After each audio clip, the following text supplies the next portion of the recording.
Costa's audiobook presents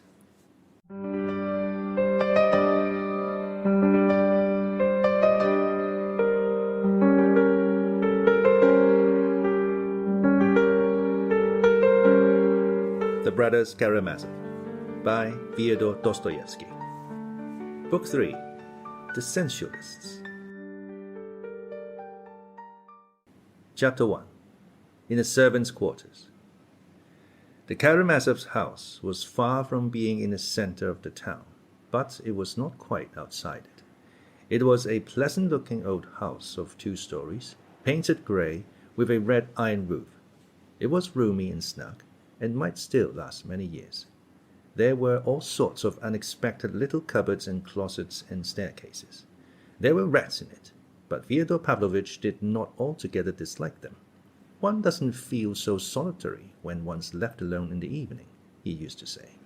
It was his habit to send the servants away to the lodge for the night and to lock himself up alone.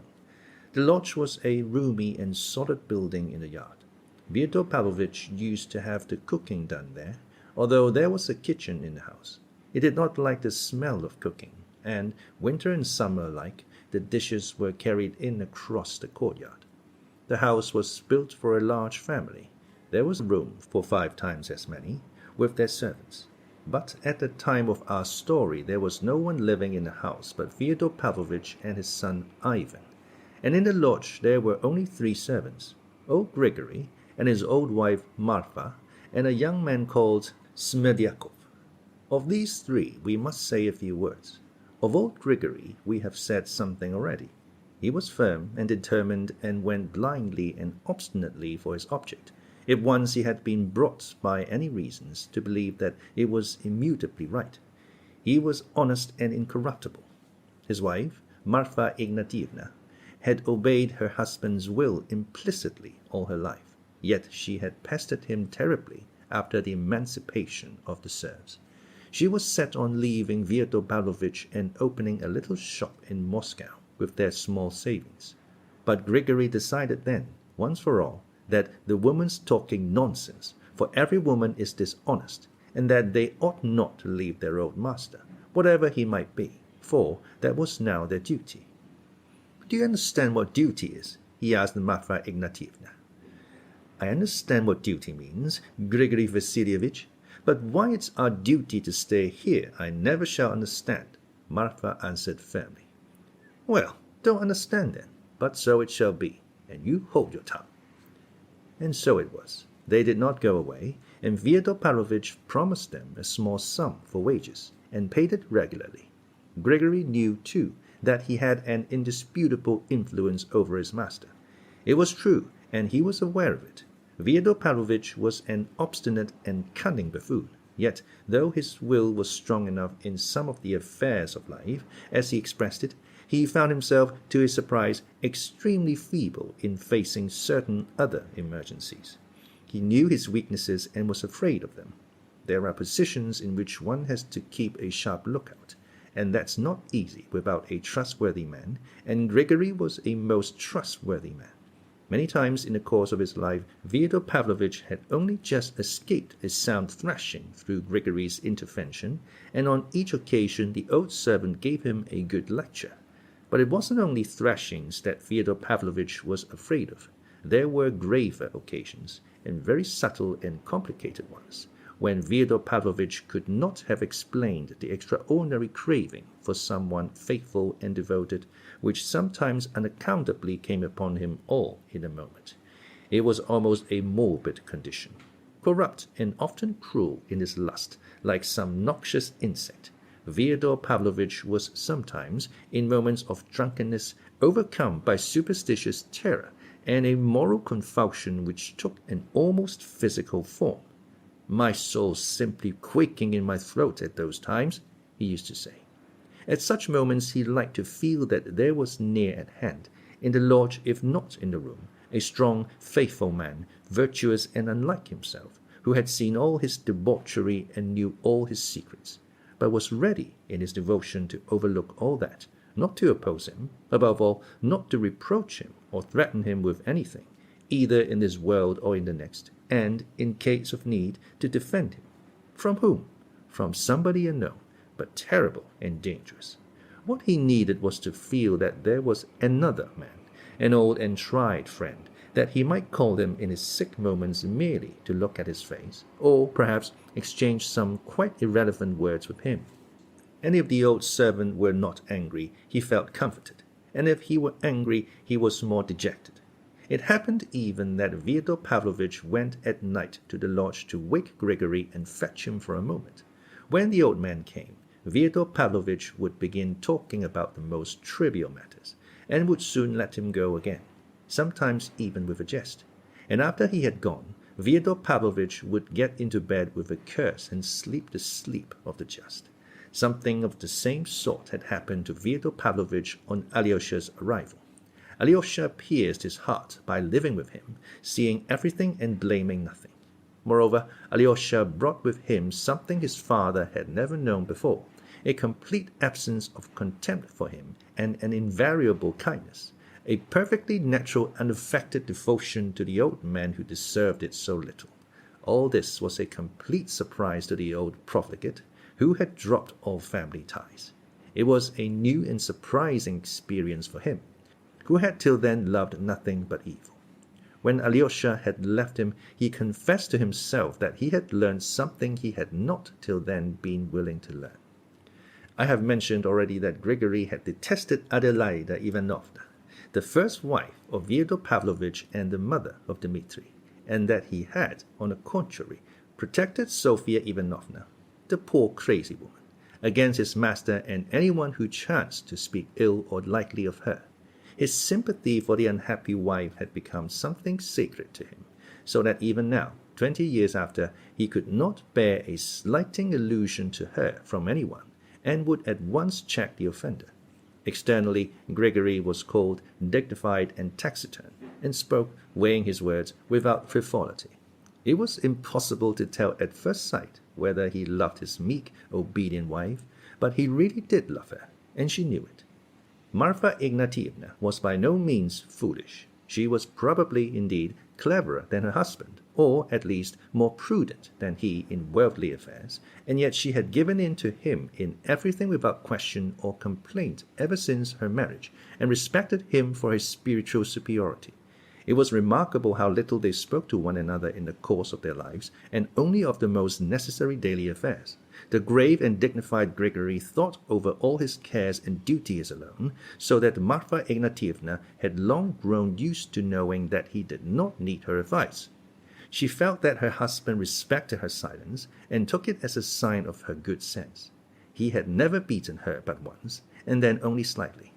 Once during the year after Fyodor Pavlovitch's marriage with Adelaida Ivanovna, the village girls and women, at that time serfs, were called together before the house to sing and dance. They were beginning in the green meadows, when Marfa, at that time a young woman, skipped forward and danced the Russian dance, not in the village fashion, but as she had danced it when she was a servant in the service of the rich Musov family, in their private theatre, where the actors were taught to dance by a dancing master from Moscow.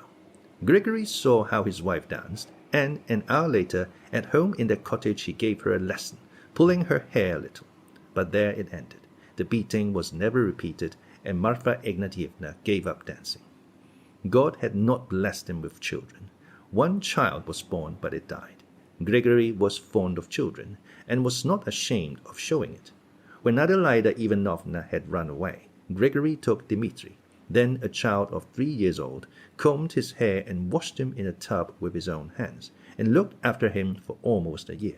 Afterwards he had looked after Ivan and Alyosha, for which the general's widow had rewarded him with a slap in the face. But I have already related all that. The only happiness his own child had brought him had been in the anticipation of its birth. When it was born, he was overwhelmed with grief and horror. The baby had 6 fingers. Grigory was so crushed by this that he was not only silent till the day of the christening, but kept away in the garden. It was spring, and he spent 3 days digging the kitchen garden. The 3rd day was fixed for christening the baby. Meantime, Grigory had reached a conclusion. Going into the cottage where the clergy were assembled and the visitors had arrived, including Fyodor Pavlovitch, who was to stand godfather, he suddenly announced that the baby ought not to be christened at all. He announced this quietly, briefly, forcing out his words and gazing with dull intentness at the priest. "Why not?" asked the priest with good-humored surprise. "Because it's a dragon," muttered Grigory. "A dragon? What dragon?" Grigory did not speak for some time. "It's a confusion of nature," he muttered vaguely, but firmly, and obviously unwilling to say more. They laughed, and of course christened the poor baby. Grigory prayed earnestly at the font, but his opinion of the newborn child remained unchanged. Yet he did not interfere in any way. As long as the sickly infant lived, he scarcely looked at it, tried indeed not to notice it, and for the most part kept out of the cottage. But when, at the end of the fortnight, the baby died of thrush, he himself laid the child in his little coffin, looked at it in profound grief, and when they were filling up the shallow little grave, he fell on his knees and bowed down to the earth. He did not for years afterwards mention his child, nor did Marfa speak of the baby before him, and even if Grigory were not present, she never spoke of it above a whisper. Marfa observed that from the day of the burial he devoted himself to religion, and took to reading the lives of the saints, for the most part sitting alone and in silence, and always putting on his big, round, silver-rimmed spectacles. He rarely read aloud, only perhaps in Lent. He was fond of the book of Job, and had somehow got hold of a copy of the sayings and sermons of the God-fearing Father Isaac the Syrian, which he read persistently for years together, understanding very little of it, but perhaps prizing and loving it the more for that. Of late he had begun to listen to the doctrines of the sect of flagellants settled in the neighborhood. He was evidently shaken by them, but judged it unfitting to go over to the new faith. His habit of theological reading gave him an expression of still greater gravity. He was perhaps predisposed to mysticism, and the birth of his deformed child and its death had, as though by special design, been accompanied by another strange and marvelous event, which, as he said later, had left a stamp upon his soul. It happened that on the very night after the burial of his child, Marfa was awakened by the wail of the newborn baby. She was frightened and waked her husband. He listened and said he thought it was more like someone groaning. It might be a woman. He got up and dressed. It was a rather warm night in May. As he went down the steps, he distinctly heard groans coming from the garden. But the gate from the yard into the garden was locked at night, and there was no other way of entering it, for it was enclosed all round by a strong high fence. Going back into the house, Grigory lighted a lantern, took the garden key, and taking no notice of the hysterical fears of his wife, who was still persuaded that she heard a child crying, and that it was her own baby crying and calling for her, went into the garden in silence. There he heard at once that the groans came from the bathhouse that stood near the garden gate, and that they were the groans of a woman. Opening the door of the bathhouse, he saw a sight which petrified him. An idiot girl, who wandered about the streets and was known to the whole town by the nickname of Lizaveta Smerdyakov, had got into the bathhouse and had just given birth to a child. She lay dying with the baby beside her. She said nothing, for she had never been able to speak, but her story needs a chapter to itself.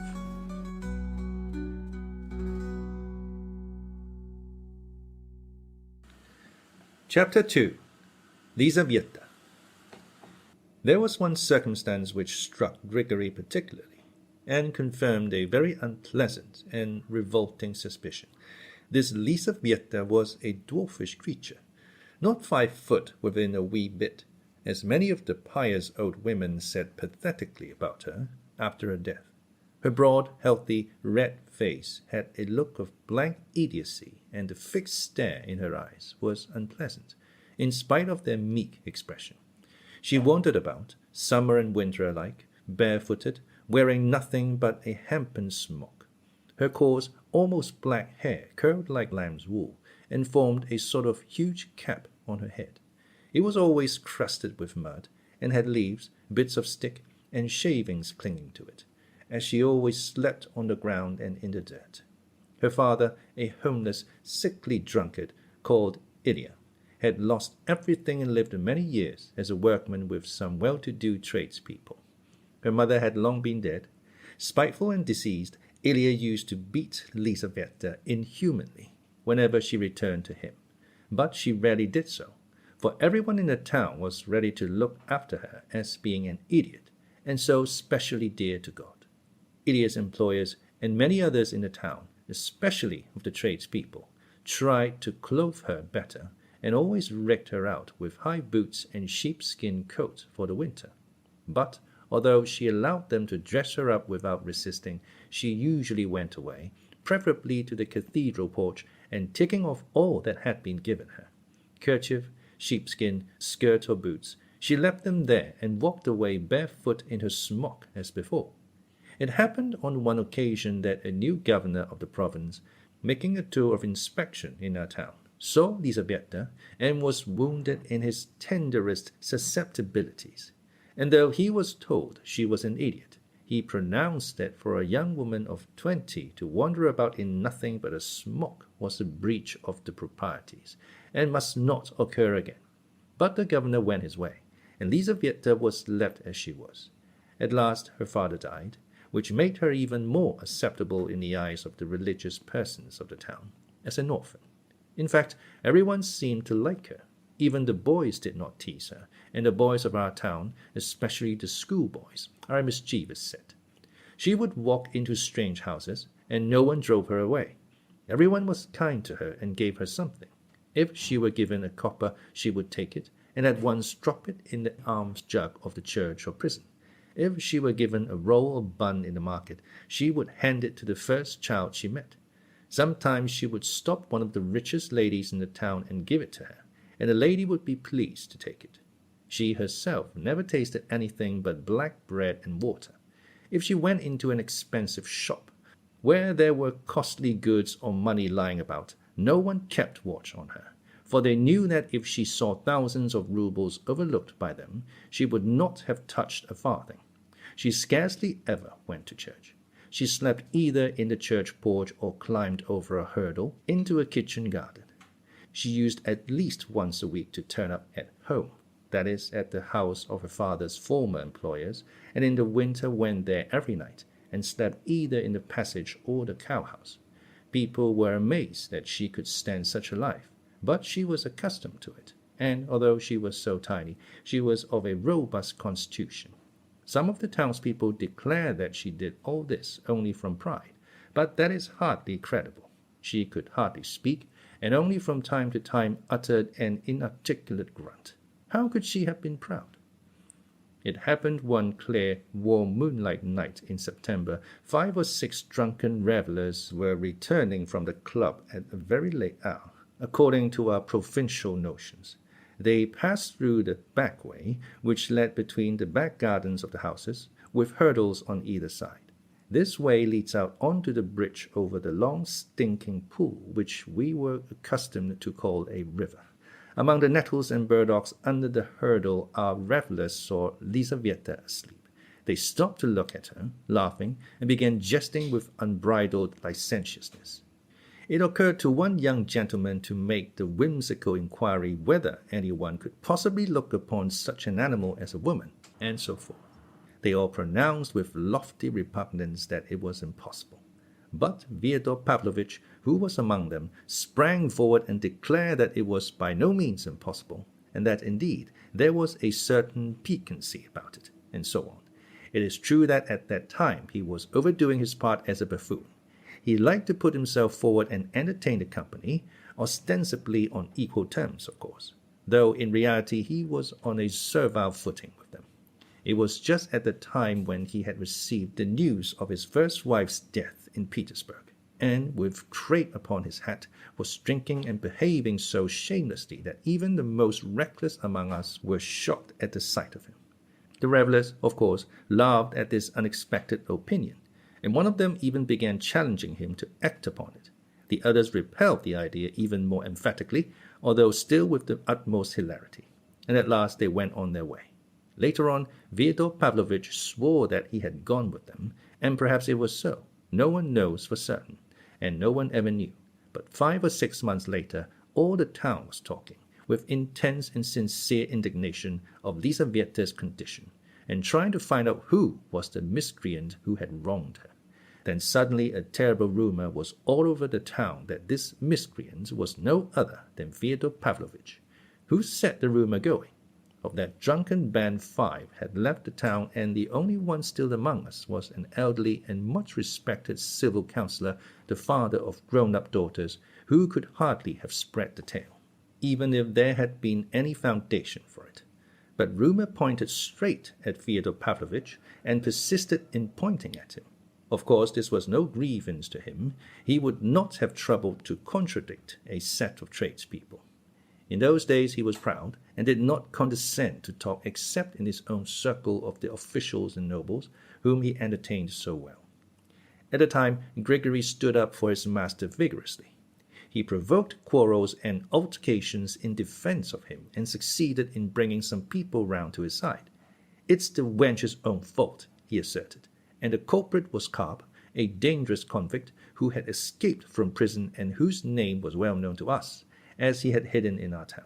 This conjecture sounded plausible, for it was remembered that Karp had been in the neighborhood just at that time in the autumn, and had robbed 3 people. But this affair and all the talk about it did not estrange popular sympathy from the poor idiot. She was better looked after than ever. A well-to-do merchant's widow named Kondratiev arranged to take her into her house at the end of April, meaning not to let her go out until after the confinement. They kept a constant watch over her, but in spite of their vigilance she escaped on the very last day, and made her way into Fyodor Pavlovitch's garden. How, in her condition, she managed to climb over the high, strong fence remained a mystery. Some maintained that she must have been lifted over by somebody, others hinted at something more uncanny. The most likely explanation is that it happened naturally, that Lizaveta, accustomed to clambering over hurdles to sleep in gardens, had somehow managed to climb this fence in spite of her condition, and had leapt down, injuring herself. Grigory rushed to Marfa and sent her to Lizaveta, while he ran to fetch an old midwife who lived close by. They saved the baby, but Lizaveta died at dawn. Grigory took the baby, brought it home, and making his wife sit down, put it on her lap. "A child of God, an orphan, is akin to all," he said, "and to us above others. Our little lost one has sent us this, who has come from the devil's son and a holy innocent. Nurse him and weep no more." So Marfa brought up the child.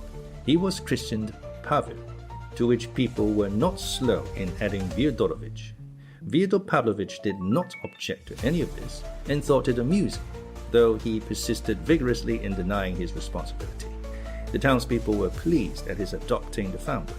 Later on, Fyodor Pavlovitch invented a surname for the child, calling him Smerdyakov, after his mother's nickname. So this Smerdyakov became Fyodor Pavlovitch's second servant, and was living in a lodge with Grigory and Marfa at the time our story begins. He was employed as cook. I ought to say something of this Smerdyakov, but I am ashamed of keeping my readers' attention so long occupied with these common menials, and I will go back to my story, hoping to say more of Smerdyakov in the course of it.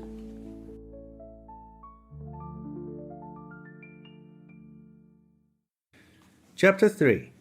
The Confession of a Passionate Heart in Verse. Alyosha remained for some time irresolute after hearing the command his father shouted to him from the carriage, but in spite of his uneasiness he did not stand still.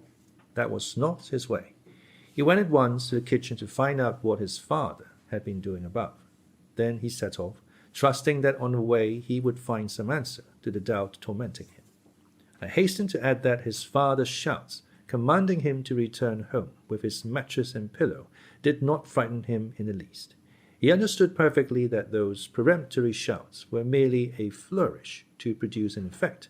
In the same way, a tradesman in our town who was celebrating his name day with a party of friends, getting angry at being refused more vodka, smashed up his own crockery and furniture and tore his own and his wife's clothes, and finally broke his windows, all for the sake of effect. Next day, of course, when he was sober, he regretted the broken cups and saucers. Alyosha knew that his father would let him go back to the monastery next day, possibly even that evening. Moreover, he was fully persuaded that his father might hurt anyone else, but would not hurt him. Alyosha was certain that no one in the whole world ever would want to hurt him, and, what is more, he knew that no one could hurt him.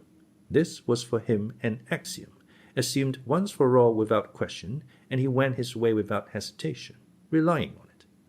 But at that moment an anxiety of a different sort disturbed him, and worried him the more because he could not formulate it. It was the fear of a woman, of Katerina Ivanovna, who had so urgently entreated him in the note handed to him by Madame Hohlakov to come and see her about something. This request and the necessity of going had at once aroused an uneasy feeling in his heart, and this feeling had grown more and more painful in the morning in spite of the scenes at the Hermitage and at the Father Superior's.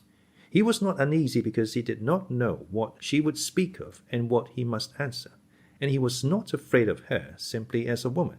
Though he knew little of women, he had spent his life, from early childhood till he entered the monastery, entirely with women. He was afraid of that woman, Katerina Ivanovna. He had been afraid of her from the first time he saw her. He had only seen her 2 or 3 times, and had only chanced to say a few words to her. He thought of her as a beautiful, proud, imperious girl. It was not her beauty which troubled him, but something else. And the vagueness of his apprehension increased the apprehension itself. The girl's aims were of the noblest, he knew that. She was trying to save his brother Dmitri simply through generosity, though he had already behaved badly to her. Yet, although Alyosha recognized and did justice to all these fine and generous sentiments, a shiver began to run down his back as soon as he drew near her house. He reflected that he would not find Ivan, who was so intimate a friend, with her, for Ivan was certainly now with his father. Dmitri he was even more certain not to find there, and he had a foreboding of the reason, and so his conversation would be with her alone. He had a great longing to run and see his brother Dmitri before that fateful interview. Without showing him the letter, he could talk to him about it. But Dmitri lived a long way off, and he was sure to be away from home too. Standing still for a minute, he reached a final decision. Crossing himself with a rapid and accustomed gesture, and at once smiling, he turned resolutely in the direction of his terrible lady. He knew her house. If he went by the high street and then across the marketplace, it was a long way round. Though our town is small, it is scattered, and the houses are far apart. And meanwhile his father was expecting him, and perhaps had not yet forgotten his command. He might be unreasonable, and so he had to make haste to get there and back. So he decided to take a short cut by the back way, for he knew every inch of the ground. This meant skirting fences, climbing over hurdles, and crossing other people's backyards, where everyone he met knew him and greeted him. In this way he could reach the high street in half the time. He had to pass the garden adjoining his father's, and belonging to a little tumbled-down house with 4 windows. The owner of this house, as Alyosha knew, was a bedridden old woman, living with her daughter, who had been a genteel maid-servant in generals' families in Petersburg. Now she had been at home a year, looking after his sick mother. She always dressed up in fine clothes, though her old mother and she had sunk into such poverty that they went every day to Fyodor Pavlovitch's kitchen for soup and bread, which Marfa gave readily. Yet, though the young woman came up for soup, she had never sold any of her dresses, and one of these even had a long train, a fact which Alyosha had learned from Rakitin, who always knew everything that was going on in the town. He had forgotten it as soon as he heard it, but now, on reaching the garden, he remembered the dress with the train, raised his head, which had been bowed in thought, and came upon something quite unexpected.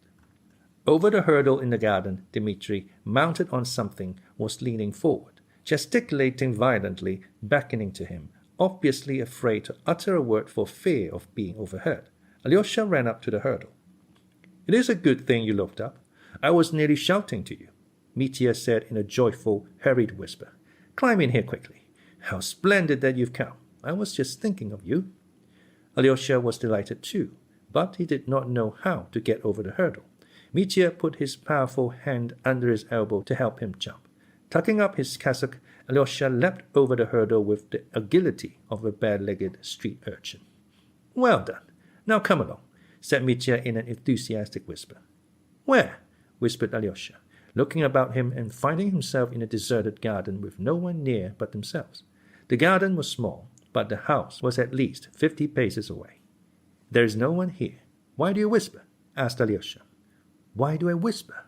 Deuce take it," cried Dmitri at the top of his voice. "You see what silly tricks nature plays one. I'm here in secret and on the watch. I'll explain later on. But, knowing it's a secret, I began whispering like a fool when there's no need. Let us go. Over there.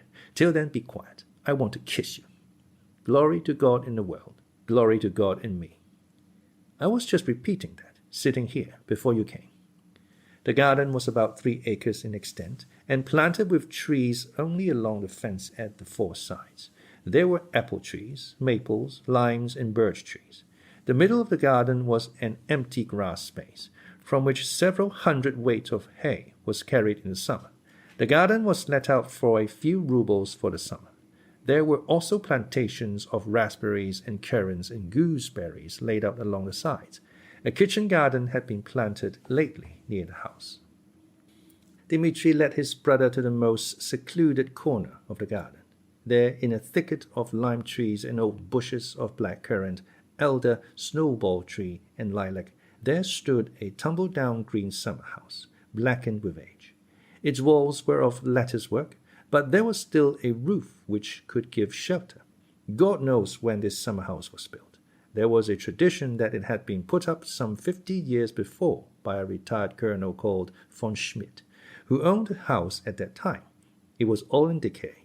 The floor was rotting, the planks were loose, the woodwork smelled musty.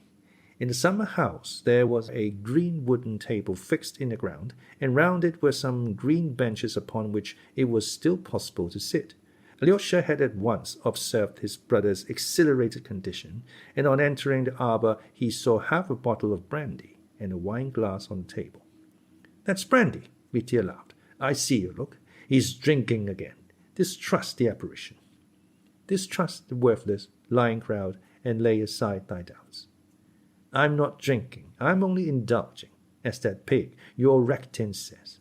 He'll be a civil councillor one day, but he'll always talk about indulging. Sit down. I could take you in my arms, Alyosha, and press you to my bosom till I crush you. For in the whole world, in reality, I love no one but you." He uttered the last words in a sort of exultation. "No one but you, and one jade I have fallen in love with, to my ruin. But being in love doesn't mean loving. You may be in love with a woman and yet hate her. Remember that. I can talk about it gaily still. Sit down here by the table, and I'll sit beside you and look at you, and go on talking. You shall keep quiet, and I'll go on talking, for the time has come. But on reflection, I'd better speak quietly. For here, you can never tell what ears are listening. I will explain everything. As they say, the story will be continued. Why have I been longing for you? Why have I been thirsting for you all these days, and just now? Because it's only to you I can tell everything. Because I must, because I need you. Because tomorrow I shall fly from the clouds. Because tomorrow life is ending and beginning. Have you ever dreamt of falling down a precipice into a pit? That's just how I'm falling, but not in a dream. And I'm not afraid, and don't you be afraid. At least I'm afraid, but I enjoy it. It's not enjoyment, though, but ecstasy. Damn it all, whatever it is. A strong spirit, a weak spirit, a womanish spirit, whatever it is. Let us praise nature. You see what sunshine, how clear the sky is. The leaves are all green. It's still summer. 4 o'clock in the afternoon and the stillness. Where were you going? I was going to Father's, but I meant to go to Katerina Ivanovna's first. To her and to Father. Ooh, what a coincidence. Where was I waiting for you? Hungering and thirsting for you in every cranny of my soul and even in my ribs. Why, to send you to Father and to her, Katerina Ivanovna, so as to have done with her and with Father, to send an angel. I might have sent anyone, but I wanted to send an angel. And here you are on your way to see Father and her. Did you really mean to send me? Cried Alyosha with a distressed expression. Stay, you knew it, and I see you understand it all at once. But be quiet for a time. Don't be sorry, and don't cry. Dmitri stood up, thought a moment, and put his finger to his forehead. She's asked you, written to you a letter or something. That's why you're going to her. You wouldn't be going except for that. Here is her note. Alyosha took it out of his pocket. Mitya looked through it quickly. And you were going the back way. Oh, gods, I thank you for sending him by the back way. And he came to me like the golden fish for the silly old fisherman in the fable. Listen, Alyosha, listen, brother. Now I mean to tell you everything, for I must tell someone. An angel in heaven I've told already, but I want to tell an angel on earth. You're an angel on earth. You will hear and judge and forgive. And that's what I need, that someone above me should forgive. Listen, if two people break away from everything on earth and fly off into the unknown, or at least one of them, and before flying off or going to ruin, he comes to someone else and says, do this for me. Some favor never asked before that could only be asked on one's deathbed. Would that other refuse if he were a friend or a brother? I will do it, but tell me what it is, and make haste, said Alyosha. Make haste? Don't be in a hurry, Alyosha. You hurry and worry yourself. There's no need to hurry now. Now the world has taken a new turning. Ah, Alyosha, what a pity you can't understand ecstasy. But what am I saying to him? As though you didn't understand it. What an ass I am. What am I saying? Be noble. Oh, man, who says that? Alyosha made up his mind to wait. He felt that perhaps, indeed, his work lay here. Mitya sank into thought for a moment, with his elbow on the table and his head in his hand. Both were silent. Alyosha, said Mitya, you're the only one who won't laugh. I should like to begin my confession with Schiller's Hymn to Joy, Ante Freude. I don't know German. I only know it's called that. Don't think I'm talking nonsense because I'm drunk. I'm not a bit drunk. Brandy's all very well, but I need 2 bottles to make me drunk. Silenus with his rosy fist upon his stumbling ass. But I've not drunk a quarter of a bottle, and I'm not Silenus. I'm not Silenus, though I'm strong, for I've made a decision once for all. Forgive me the pun. You'll have to forgive me a lot more than puns today. Don't be uneasy. I'm not spinning it out. I'm talking sense, and I'll come to the point in a minute. I won't keep you in a suspense. Stay. How does it go? He raised his head, thought a minute, and began with enthusiasm. Wild and fearful in his cabin hid the naked troglodyte, and the homeless nomad wandered, laying waste the fertile plain. Menacing with spear and arrow, in the woods the hunter strayed. Woe to all poor wretches stranded on those cruel and hostile shores. From the peak of high Olympus came the mother Ceres down, seeking in those savage regions her lost daughter Proserpine. But the goddess found no refuge, found no kindly welcome there, and no temple bearing witness to the worship of the gods. From the fields and from the vineyards came no fruits to deck the feasts, only flesh of blood-stained victims smouldered on the altar fires. And where the grieving goddess turns her melancholy gaze, sunk in vilest degradation, man his loathsomeness displays. Mitya broke into sobs and seized Alyosha's hand. My dear, in degradation now, too. There's a terrible amount of suffering from men on earth, a terrible lot of trouble. Don't think I'm only a brute in an officer's uniform, wallowing in dirt and drink. I hardly think of anything but of that degraded man, if only I'm not lying. I pray God I'm not lying and showing off. I think about that man because I am that man myself. Would he purge his soul from vileness and attain to light and worth, he must turn and cling forever to his ancient Mother Earth. But the difficulty is, how am I to cling forever to Mother Earth? I don't kiss her. I don't cleave to her bosom. Am I to become a peasant or a shepherd? I go on, and I don't know whether I'm going to shame or to light and joy. That's the trouble. For everything in the world is a riddle. And whenever I've happened to sink into the vilest degradation, I always read the poem about Cyrus and men. Has it reformed me? Never. For I am a Karamazov. For when I do leap into the pit, I go headlong with my heels up, and am pleased to be falling in that degrading attitude, and pride myself upon it. And in the very depths of that degradation I begin a hymn of praise. Let me be accursed, let me be vile and base. Only let me kiss the hem of the veil in which my God is shrouded. Though I may be following the devil, I am thy son, O Lord, and I love thee, and I feel the joy without which the world cannot stand. Joy everlasting fostereth the soul of all creation, It is her secret ferment fires the cup of light with flame. This at her back the grass have turned, each blade towards the light, and solar system have evolved from chaos and dark night, filling the realms of boundless space beyond the sage's sight. At bounteous nature's kindly breast, all things that breathe drink joy, and birds and beasts and creeping things all follow where she leads. Her gifts to man are friends in need, the reef, the foaming mast. To angels, vision of God's throne, to insects, sensual lust. But enough poetry.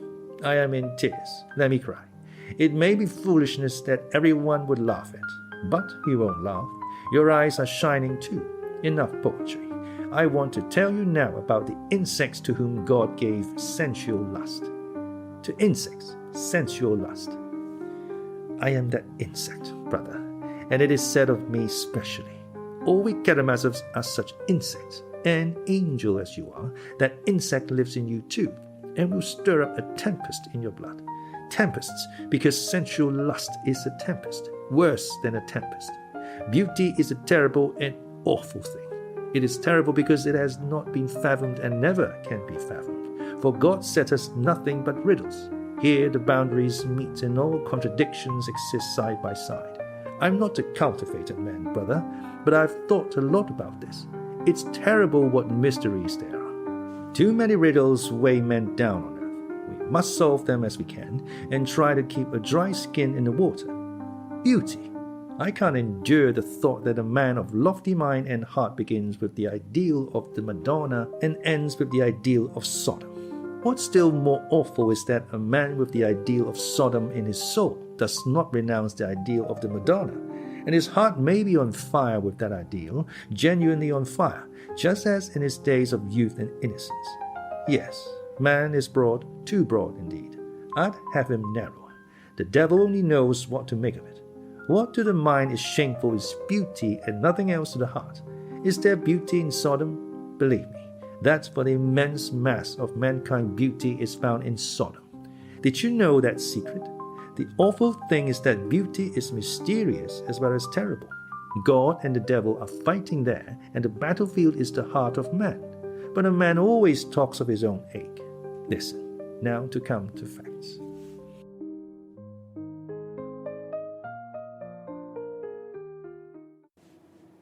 Chapter 4. The Confession of a Passionate Heart in Anecdote. I was leading a wild life then. Father said just now that I spent several thousand rubles in seducing young girls. That's a swinish invention, and there was nothing of the sort. And if there was, I didn't need money simply for that. With the money is an accessory, the overflow of my heart, the framework. Today she would be my lady. Tomorrow I went out of the streets in her place. I entertained them both. I threw away money by the handful on music, rioting, and gypsies. Sometimes I gave it to the ladies, too, for they'll take it greedily, that must be admitted, and be pleased and thankful for it. Ladies used to be fond of me, not all of them, but it happened. But I always liked side paths, like dark back alleys behind the main road. There one finds adventures and surprises, and precious metal in the dirt. I am speaking figuratively, brother.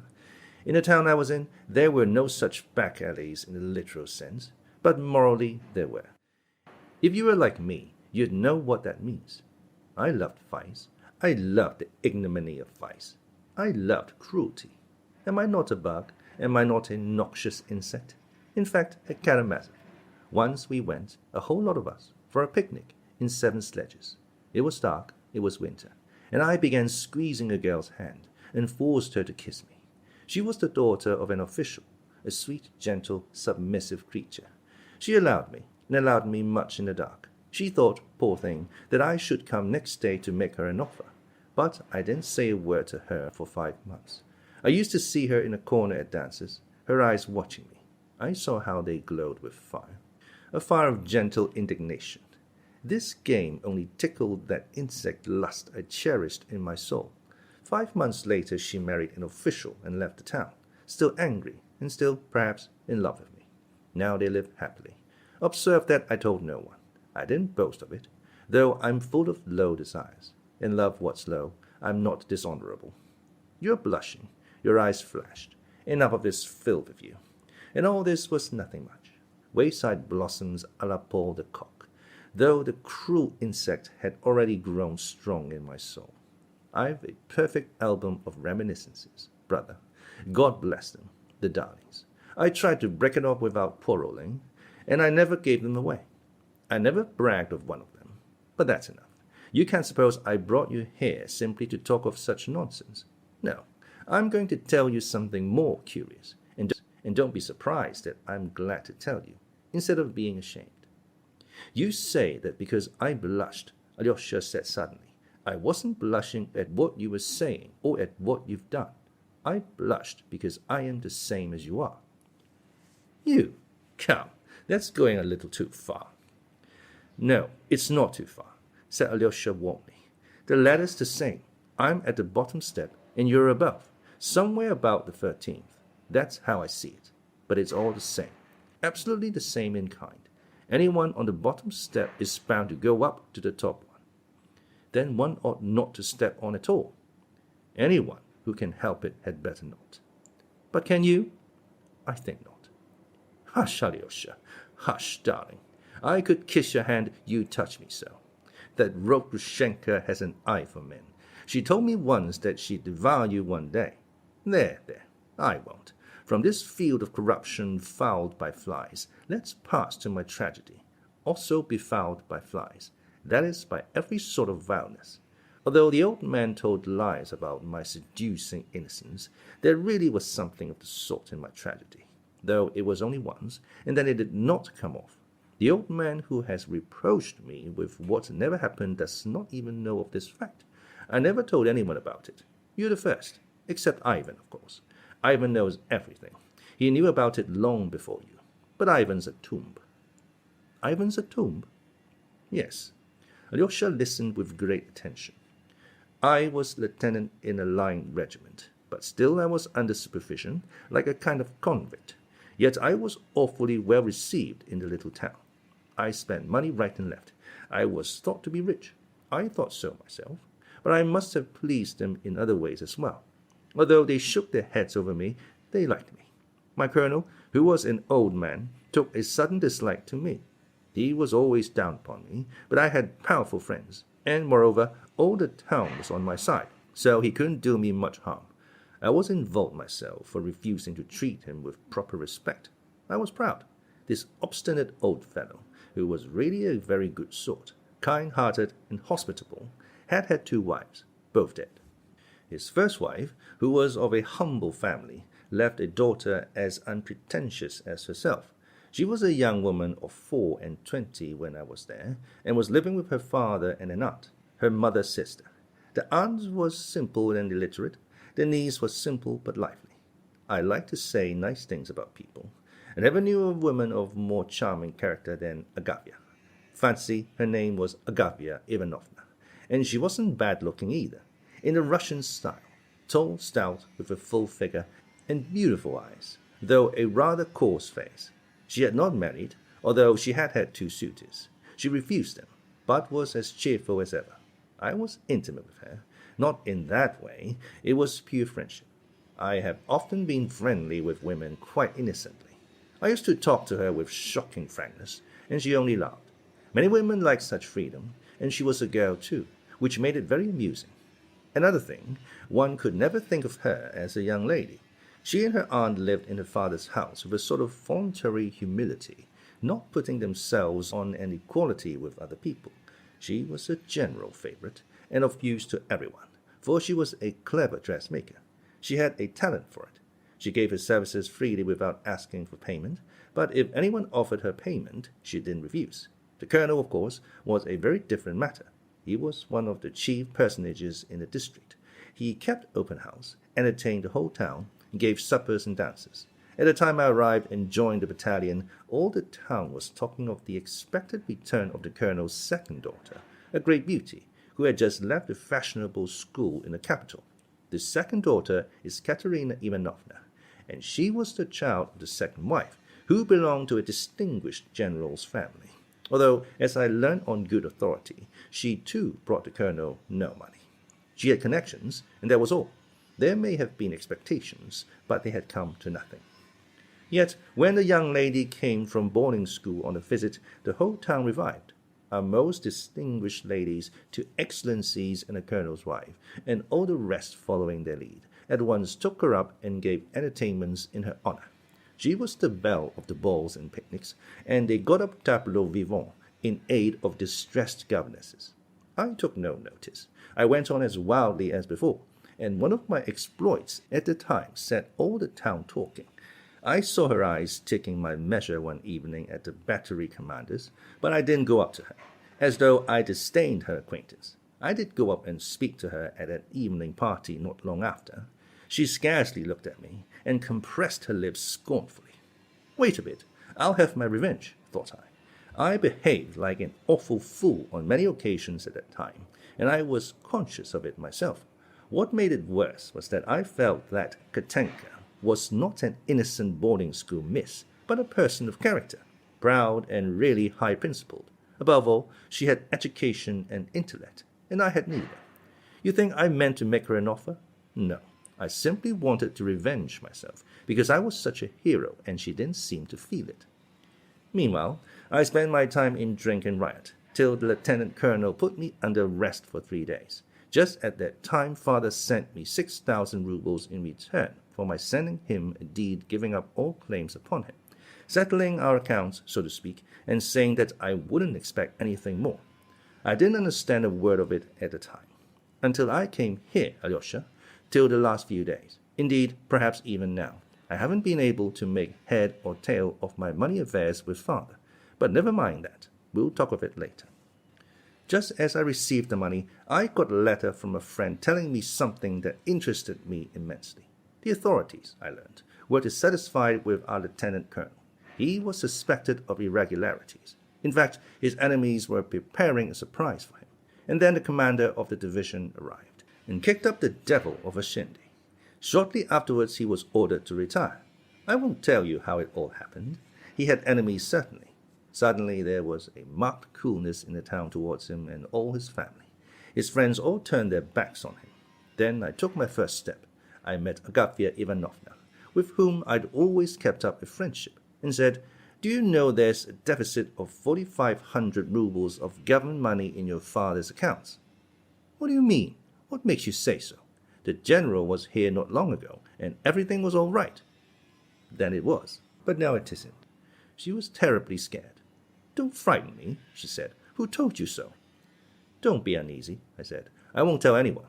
You know I'm as silent as the tomb. I only wanted, in view of possibilities, to add that when they demand that 4,500 rubles from your father, and he can't produce it, he'll be tried and made to serve as a common soldier in his old age, unless you'd like to send me your young lady secretly. I've just had money paid me. I'll give her 4,000, if you like, and keep the secret religiously." "Ah, you scoundrel!" That's what she said. "You wicked scoundrel! How dare you!" She went away furiously indignant, while I shouted after her once more that the secret should be kept sacred. Those two simple creatures, Agafya and her aunt, I may as well say at once, behaved like perfect angels all through this business. They genuinely adored their Katya, thought her far above them, and waited on her, hand and foot. But Agafya told her of our conversation. I found that out afterwards. She didn't keep it back, and of course that was all I wanted. Suddenly the new major arrived to take command of the battalion. The old lieutenant colonel was taken ill at once, couldn't leave his room for 2 days, and didn't hand over the government money. Dr. Kravchenko declared that he really was ill, but I knew for a fact, and had known for a long time, that for the last 4 years the money had never been in his hands except when the commander made his visits of inspection. He used to lend it to a trustworthy person, a merchant of our town called Trifonov, an old widower with a big beard and gold-rimmed spectacles. He used to go to the fair, do a profitable business with the money, and return the whole sum to the colonel, bringing with it a present from the fair, as well as interest on the loan. But this time, I say, Trifonov brought nothing back from the fair. The lieutenant colonel flew to him. "I've never received any money from you. and couldn't possibly have received any. That was all the answer he got. So now our lieutenant colonel is confined to the house with a towel round his head while they're all three busy putting ice on it. All at once, an orderly arrives on the scene with the book and the order to hand over the battalion money immediately within 2 hours. He signed the book, stood up, saying he would put on his uniform, ran to his bedroom, loaded his double-barreled gun with a service bullet, took the boot off his right foot, fixed the gun against his chest, and began feeling for the trigger with his boot. But Agavia, remembering what I had told her, had her suspicions. She stole up and peeped into the room just in time. She rushed in, flung herself upon him from behind, threw her arms round him, and the gun went off, hit the ceiling, but hurt no one. The others ran in, took away the gun, and held him by the arms. I heard all about this afterwards. I was at home. It was getting dusk, and I was just preparing to go out.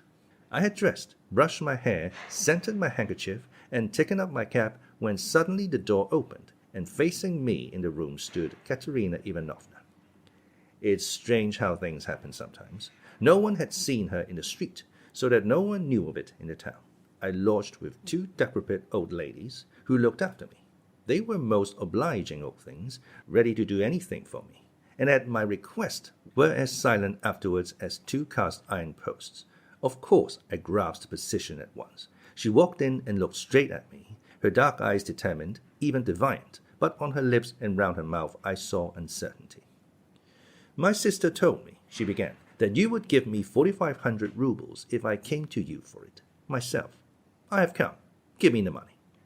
She couldn't keep it up. She was breathless, frightened. Her voice failed her, and the corners of her mouth and the lines round it quivered.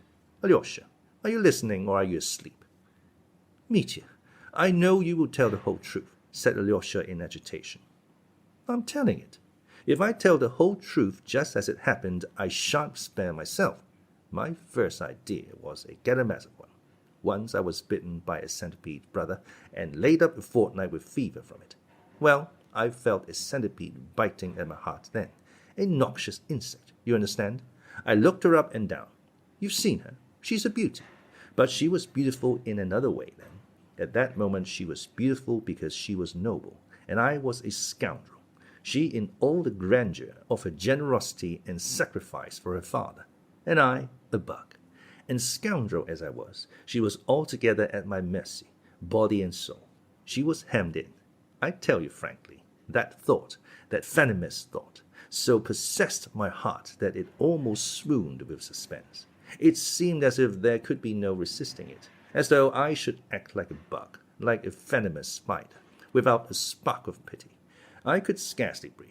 Understand, I should have gone next day to ask for her hand, so that it might end honorably, so to speak, and that nobody would or could know. For though I am a man of base desires, I am honest, and at that very second some voice seemed to whisper in my ear, "But when you come tomorrow to make the proposal, that girl won't even see you. She'll order her coachman to kick you out of the yard. Publish it through all the town," she would say. "I'm not afraid of you." I looked at the young lady. My voice had not deceived me. That is how it would be, not a doubt of it. I could see from her face now that I should be turned out of the house. My spite was roused. I longed to play her the nastiest swinish cat's trick, to look at her with a sneer, and on the spot where she stood before me to stun her with a tone of voice that only a shopman could use. 4,000. What do you mean? I was joking. You've been counting your chickens too easily, madam. 200, if you like, with all my heart. But 4,000 is not a sum to throw away on such frivolity. You've put yourself out to no purpose. I should have lost the game, of course. She'd have run away. But it would have been an infernal revenge. It would have been worth it all. I'd have howled with regret all the rest of my life, only to have played that trick. Would you believe it? It has never happened to me with any other woman, not one, to look at her at such a moment with hatred. But on my oath, I looked at her for 3 seconds, or 5 perhaps, with fearful hatred. That hate which is only a hair's breadth from love, from the maddest love. I went to the window, put my forehead against the frozen pane, and I remember the ice burnt my forehead like fire. I did not keep her long, don't be afraid. I turned round, went up to the table, opened the drawer and took out a banknote for 5,000 rubles. Then I showed it her in silence, folded it, handed it to her, opened the door into the passage, and stepping back, made her a deep bow, a most respectful, a most impressive bow. Believe me, she shuddered all over, gazed at me for a second, turned horribly pale, white as a sheet, in fact, and all at once, not impetuously, but softly, gently, bowed down to my feet, not a boarding school curtsy, but a Russian bow, with her forehead to the floor. She jumped up and ran away. I was wearing my sword. I drew it and nearly stabbed myself with it on the spot. Why, I don't know. It would have been frightfully stupid, of course. I suppose it was from delight. Can you understand that one might kill oneself from delight? But I didn't stab myself. I only kissed my sword and put it back in the scabbard, which there was no need to have told you, by the way. And I fancy that in telling you about my inner conflict, I have laid it on rather thick to glorify myself. But let it pass, and to hell with all who pry into the human heart. Well, so much for that adventure with Katerina Ivanovna. So now Ivan knows of it, and you, no one else. Dmitri got up, took a step or two in his excitement, pulled out his handkerchief and mopped his forehead, then sat down again, not in the same place as before, but on the opposite side, so that Alyosha had to turn quite round to face him.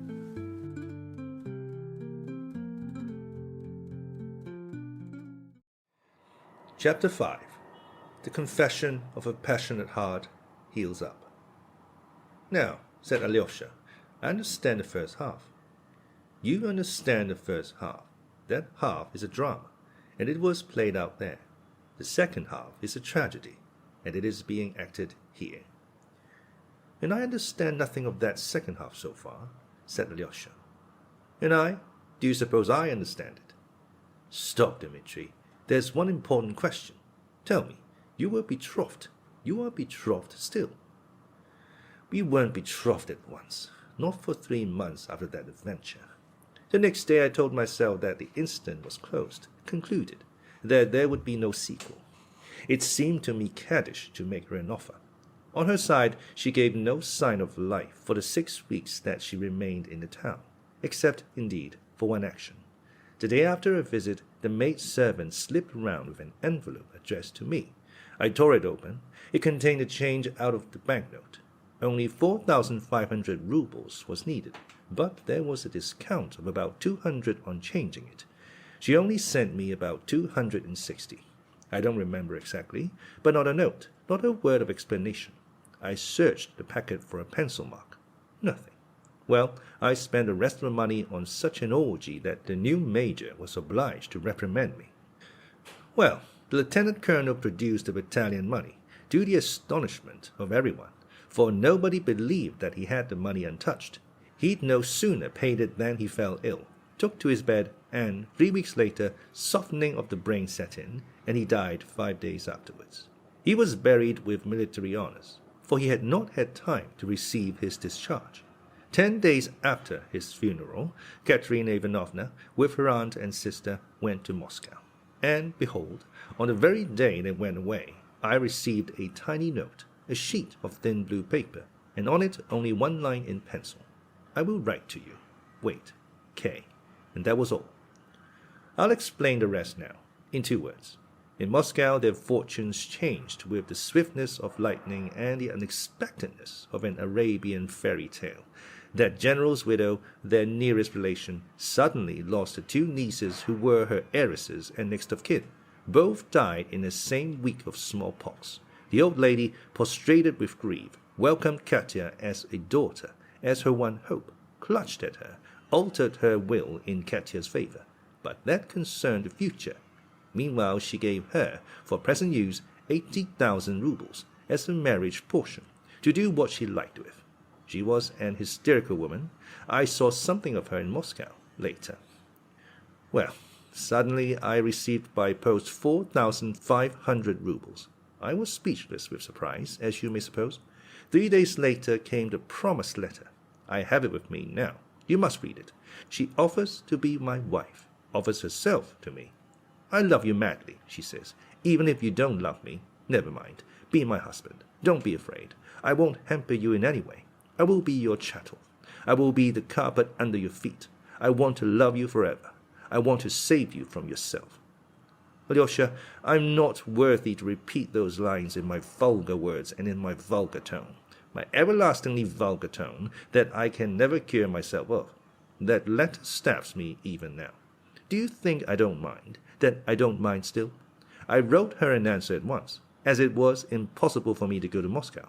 I wrote to her with tears, one thing I shall be ashamed of forever. I referred to her being rich and having a dowry while I was only a stuck-up beggar. I mentioned money. I ought to have borne it in silence, but it slipped from my pen. Then I wrote at once to Ivan and told him all I could about it in a letter of 6 pages and sent him to her. Why do you look like that? Why are you staring at me? Yes, Ivan fell in love with her. He's in love with her still. I know that. I did a stupid thing, in the world's opinion, but perhaps that one stupid thing may be the saving of us all now. Oh, don't you see what a lot she thinks of Ivan, how she respects him? When she compares us, do you suppose she can love a man like me, especially after all that has happened here? But I'm convinced that she does love a man like you, and not a man like him. She loves her own virtue, not me. The words broke involuntarily, and almost malignantly, from Dmitri. He laughed, but a minute later his eyes gleamed. He flushed crimson and struck the table violently with his fist.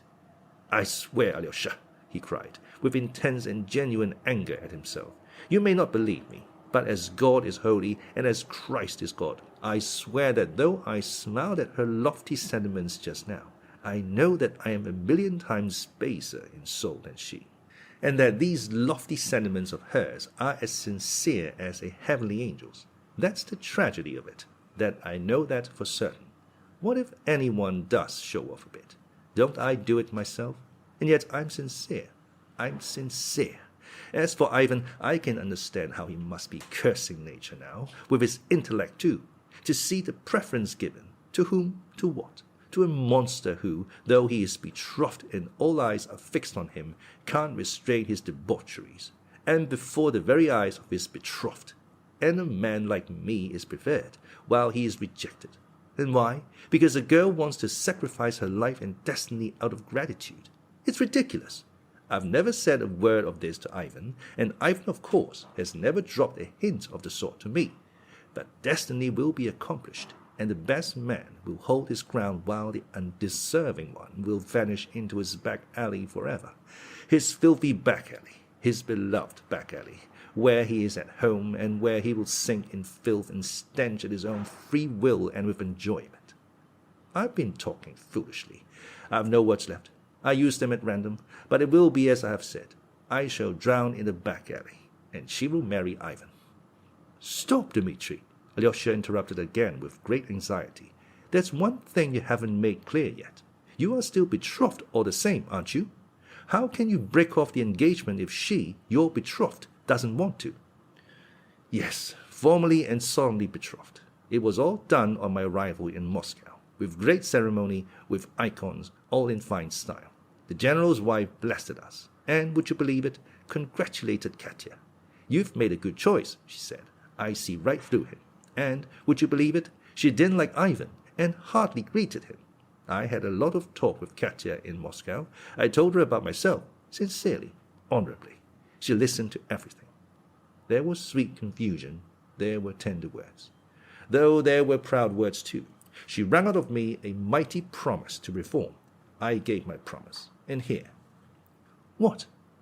Why, I called to you and brought you out here today, this very day, remember it, to send you, this very day again, to Katerina Ivanovna, and...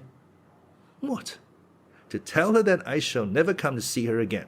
Say, he sends you his compliments. But is that possible? That's just the reason I'm sending you in my place, because it's impossible. And how could I tell her myself? And where are you going? To the back alley. To Grushenka, then, Alyosha exclaimed mournfully, clasping his hands. Can Rakitin really have told the truth? I thought that you had just visited her, and that was all. Can a betrothed man pay such visits? Is such a thing possible, and with such a betrothed, and before the eyes of all the world? Confound it, I have some honor. As soon as I began visiting Grushenka, I ceased to be betrothed. to be an honest man. I understand that. Why do you look at me? You see, I went in the first place to beat her. I had heard, and I know for a fact now, that captain, father's agent, had given Grushenka an IOU of mine for her to sue me for payment, so as to put an end to me. They wanted to scare me. I went to beat her. I had had a glimpse of her before. She doesn't strike one at first sight. I knew about her old merchant, who's lying ill now, paralyzed, but he's leaving her a decent little sum. I knew, too, that she was fond of money, that she hoarded it, and lent it at a wicked rate of interest, that she's a merciless cheat and swindler. I went to beat her, and I stayed. The storm broke. It struck me down like the plague. I'm plague-stricken still, and I know that everything is over, and there will never be anything more for me. The cycle of the ages is accomplished. That's my position. And though I'm a beggar, as fate would have it, I had 3,000 just then in my pocket. I drove with Grushenka to Mokrow, a place 25 versts from here. I got gypsies there and champagne and made all the peasants there drunk on it, and all the women and girls. I sent the thousands flying. In 3 days' time I was stripped bare, but a hero. Do you suppose the hero had gained his end? Not a sign of it from her. I tell you that rogue, Grushenka, has a supple curve all over her body. You can see it in her little foot, even in her little toe. I saw it and kissed it, but that was all, I swear. I'll marry you if you like, she said. You're a beggar, you know. Say that you won't beat me, and will let me do anything I choose, and perhaps I will marry you.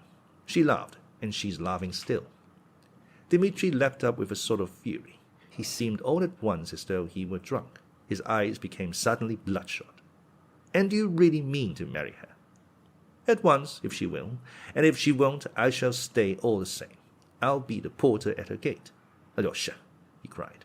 He stopped short before him, and taking him by the shoulders, began shaking him violently. Do you know, you innocent boy, that this is all delirium, senseless delirium, for there's a tragedy here. Let me tell you, Alexei, that I may be a low man, with low and degraded passions, but a thief and a pickpocket Dmitri Karamazov never can be. Well then, let me tell you that I'm a thief and a pickpocket. That very morning, just before I went to beat Grushenka, Katerina Ivanovna sent for me, and in strict secrecy asked me to go to the chief town of the province and to post 3,000 rubles to Agafya Ivanovna in Moscow, so that nothing should be known of it in the town here. So I had that 3,000 rubles in my pockets when I went to see Grushenka, and it was that money we spent at Mokrow. Afterwards I pretended I had been to the town, but did not show her the post office receipt. I said I had sent the money and would bring the receipt, and so far I haven't brought it. I've forgotten it. Now what do you think you're going to her today to say? He sends his compliments, and she'll ask you, what about the money? You might still have said to her, he's a degraded sensualist, and a low creature, with uncontrolled passions. He didn't send your money then, but wasted it, because, like a low brute, he couldn't control himself. But still you might have added, he isn't a thief though. Here is your 3,000. He sends it back. Send it yourself to Agafya Ivanovna. But he told me to say he sends his compliments. But, as it is, she will ask, but where is the money? Mitya, you are unhappy, yes, but not as unhappy as you think. Don't worry yourself to death with despair. What? Do you suppose I'd shoot myself because I can't get 3,000 to pay back? That's just it. I shan't shoot myself. I haven't the strength now. Afterwards, perhaps. But now I'm going to Grushenka. I don't care what happens. And what then? I'll be her husband if she deigns to have me, and when lovers come, I'll go into the next room. I'll clean her friends' galoshes, blow up their samovar, run their errands. Katerina Ivanovna will understand it all, Alyosha said solemnly. She'll understand how great this trouble is and will forgive. She has a lofty mind, and no one could be more unhappy than you. She'll see that for herself. She won't forgive everything, said Dmitri with a grin. There's something in it, brother, that no woman could forgive. Do you know what would be the best thing to do? What? Pay back the 3,000. Where can we get it from? I say, I have 2,000. Ivan will give you another 1,000. That makes 3. Take it and pay it back. And when would you get it, your 3,000? You're not of age. Besides, and you absolutely must, take my farewell to her today, with the money or without it, for I can't drag on any longer. things have come to such a pass. Tomorrow is too late. I shall send you to father. To father? Yes, to father first. Ask him for 3,000. But Mitya, he won't give it. As though he would. I know he won't. Do you know the meaning of despair, Alexei? Yes. Listen, legally he owes me nothing. I've had it all from him. I know that. But morally he owes me something, doesn't he?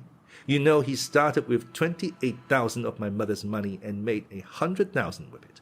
Let him give me back only 3 out of the 28,000, and he'll draw my soul out of hell, and it will atone for many of his sins. For that 3,000, I give you my solemn word, I'll make an end of everything, and he shall hear nothing more of me. For the last time I give him the chance to be the father. Tell him God himself sends him this chance. Mitya, he won't give it for anything. I know he won't. I know it perfectly well. Now, especially, that's not all. I know something more. Now, only a few days ago, perhaps only yesterday, he found out for the first time in earnest that Grushenka is really perhaps not joking, and really means to marry me. He knows her nature. He knows the cat. And do you suppose he's going to give me money to help to bring that about when he's crazy about her himself? That's not all either. I can tell you more than that. I know that for the last 5 days he has had 3,000 drawn out of the bank, changed into notes of 100 rubles, packed into a large envelope, sealed with 5 seals, and tied across with red tape. You see how well I know all about it. On the envelope is written, "To my angel Grushenka, when she will come to me." He scrawled it himself in silence and in secret, and no one knows that the money is there except the valet, Smerdyakov, whom he trusts like himself. So now he has been expecting Grushenka for the last 3 or 4 days. He hopes she'll come for the money. He has sent her word of it, and she has sent him word that perhaps she'll come. And if she does go to the old man, can I marry her after that? You understand now why I'm here in secret and what I'm on the watch for. For her. Yes, for her. Foma has a room in the house of these sluts here. Foma comes from our parts. He was a soldier in our regiment. He does jobs for them. He's watchman at night and goes grouse shooting in the daytime, and that's how he lives. I've established myself in his room. Neither he nor the women of the house know the secret. That is, that I am on the watch here. No one but Smerdyakov knows that. No one else. He'll let me know if she goes to the old man. It was he told you about the money then? Yes, it's a dead secret. Even Ivan doesn't know about the money or anything. The old man is sending Ivan to Chechnya on a 2 or 3 days' journey. A purchaser has turned up for the corpse. He'll give 8,000 for the timber. So the old man keeps asking Ivan to help him by going to arrange it. It will take him 2 or 3 days. That's what the old man wants, so that Grushenka can come while he's away. Then he's expecting Grushenka today? No, she won't come today. There are signs. She's certain not to come, cried Mitya suddenly. Smerdyakov thinks so too. Father's drinking now. He's sitting at table with Ivan. Go to him, Alyosha, and ask for the 3,000. Mitya, dear, what's the matter with you? Cried Alyosha, jumping up from his place and looking keenly at his brother's frenzied face. For one moment the thought struck him that Dmitri was mad. What is it? I'm not insane, said Dmitri, looking intently and earnestly at him. No fear. I'm sending you to father, and I know what I'm saying. I believe in miracles. In miracles? In the miracle of divine providence. God knows my heart. He sees my despair. He sees the whole picture. Surely he won't let something awful happen. Alyosha, I believe in miracles. Go. I am going. Tell me, will you wait for me here? Yes, I know it will take some time. You can't go at him point blank. He's drunk now. I'll wait 3 hours. 4, 5, 6, 7. Only remember you must go to Katerina Ivanovna today, if it has to be at midnight, with the money or without the money, and say he sends his compliments to you. I want you to say that first to her. He sends his compliments to you. Mitya, and what if Grushenka comes today? If not today, tomorrow or the next day? Grushenka? I shall see her. I shall rush out and prevent it. And if there's an if, it will be murder.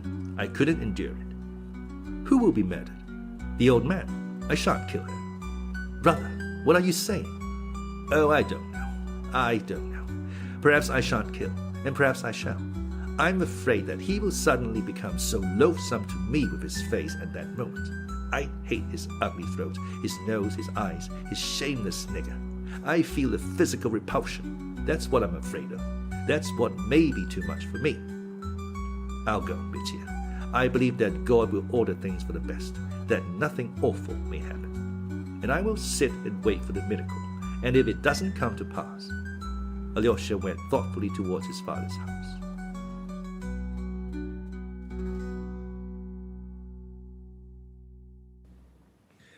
Chapter 6. Smerdyakov. He did in fact find his father still at table, though there was a dining room in the house. The table was laid as usual in the drawing room, which was the largest room, and furnished with old-fashioned ostentation. The furniture was white and very old, upholstered in old red silky material. In the spaces between the windows there were mirrors in elaborate white and gilt frames of old-fashioned carving.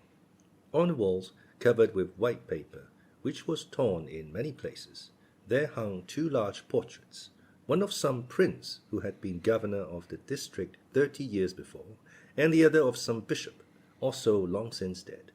In a corner opposite the door there were several icons, before which a lamp was lighted at nightfall, not so much for devotional purposes as to light the room.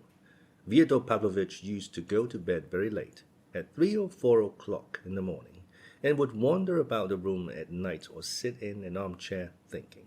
This had become a habit with him. He often slept quite alone in the house, sending his servants to the lodge, but usually Smerdyakov remained, sleeping on a bench in the hall. When Alyosha came in, dinner was over, but coffee and preserves had been served. Fyodor Pavlovitch liked sweet things with brandy after dinner. Ivan was also at table, sipping coffee. The servants, Grigory and Smerdyakov, were standing by. Both the gentleman and the servant seemed in singularly good spirits. Fyodor Pavlovitch was roaring with laughter.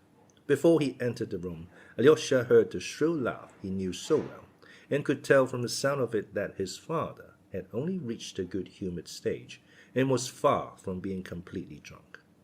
Here he is, yelled Fyodor Pavlovitch, highly delighted at seeing Alyosha. Join us. Sit down. Coffee is a Lenten dish, but it's hot and good. I don't offer you brandy. You're keeping the fast. But would you like some? No, I'd better give you some of our famous liquor. Smerdyakov, go to the cupboard, the second shelf on the right. Here are the keys. Look sharp. Alyosha began refusing the liquor. Never mind. If you won't have it, we will, said Fyodor Pavlovitch, beaming. But stay. Have you dined?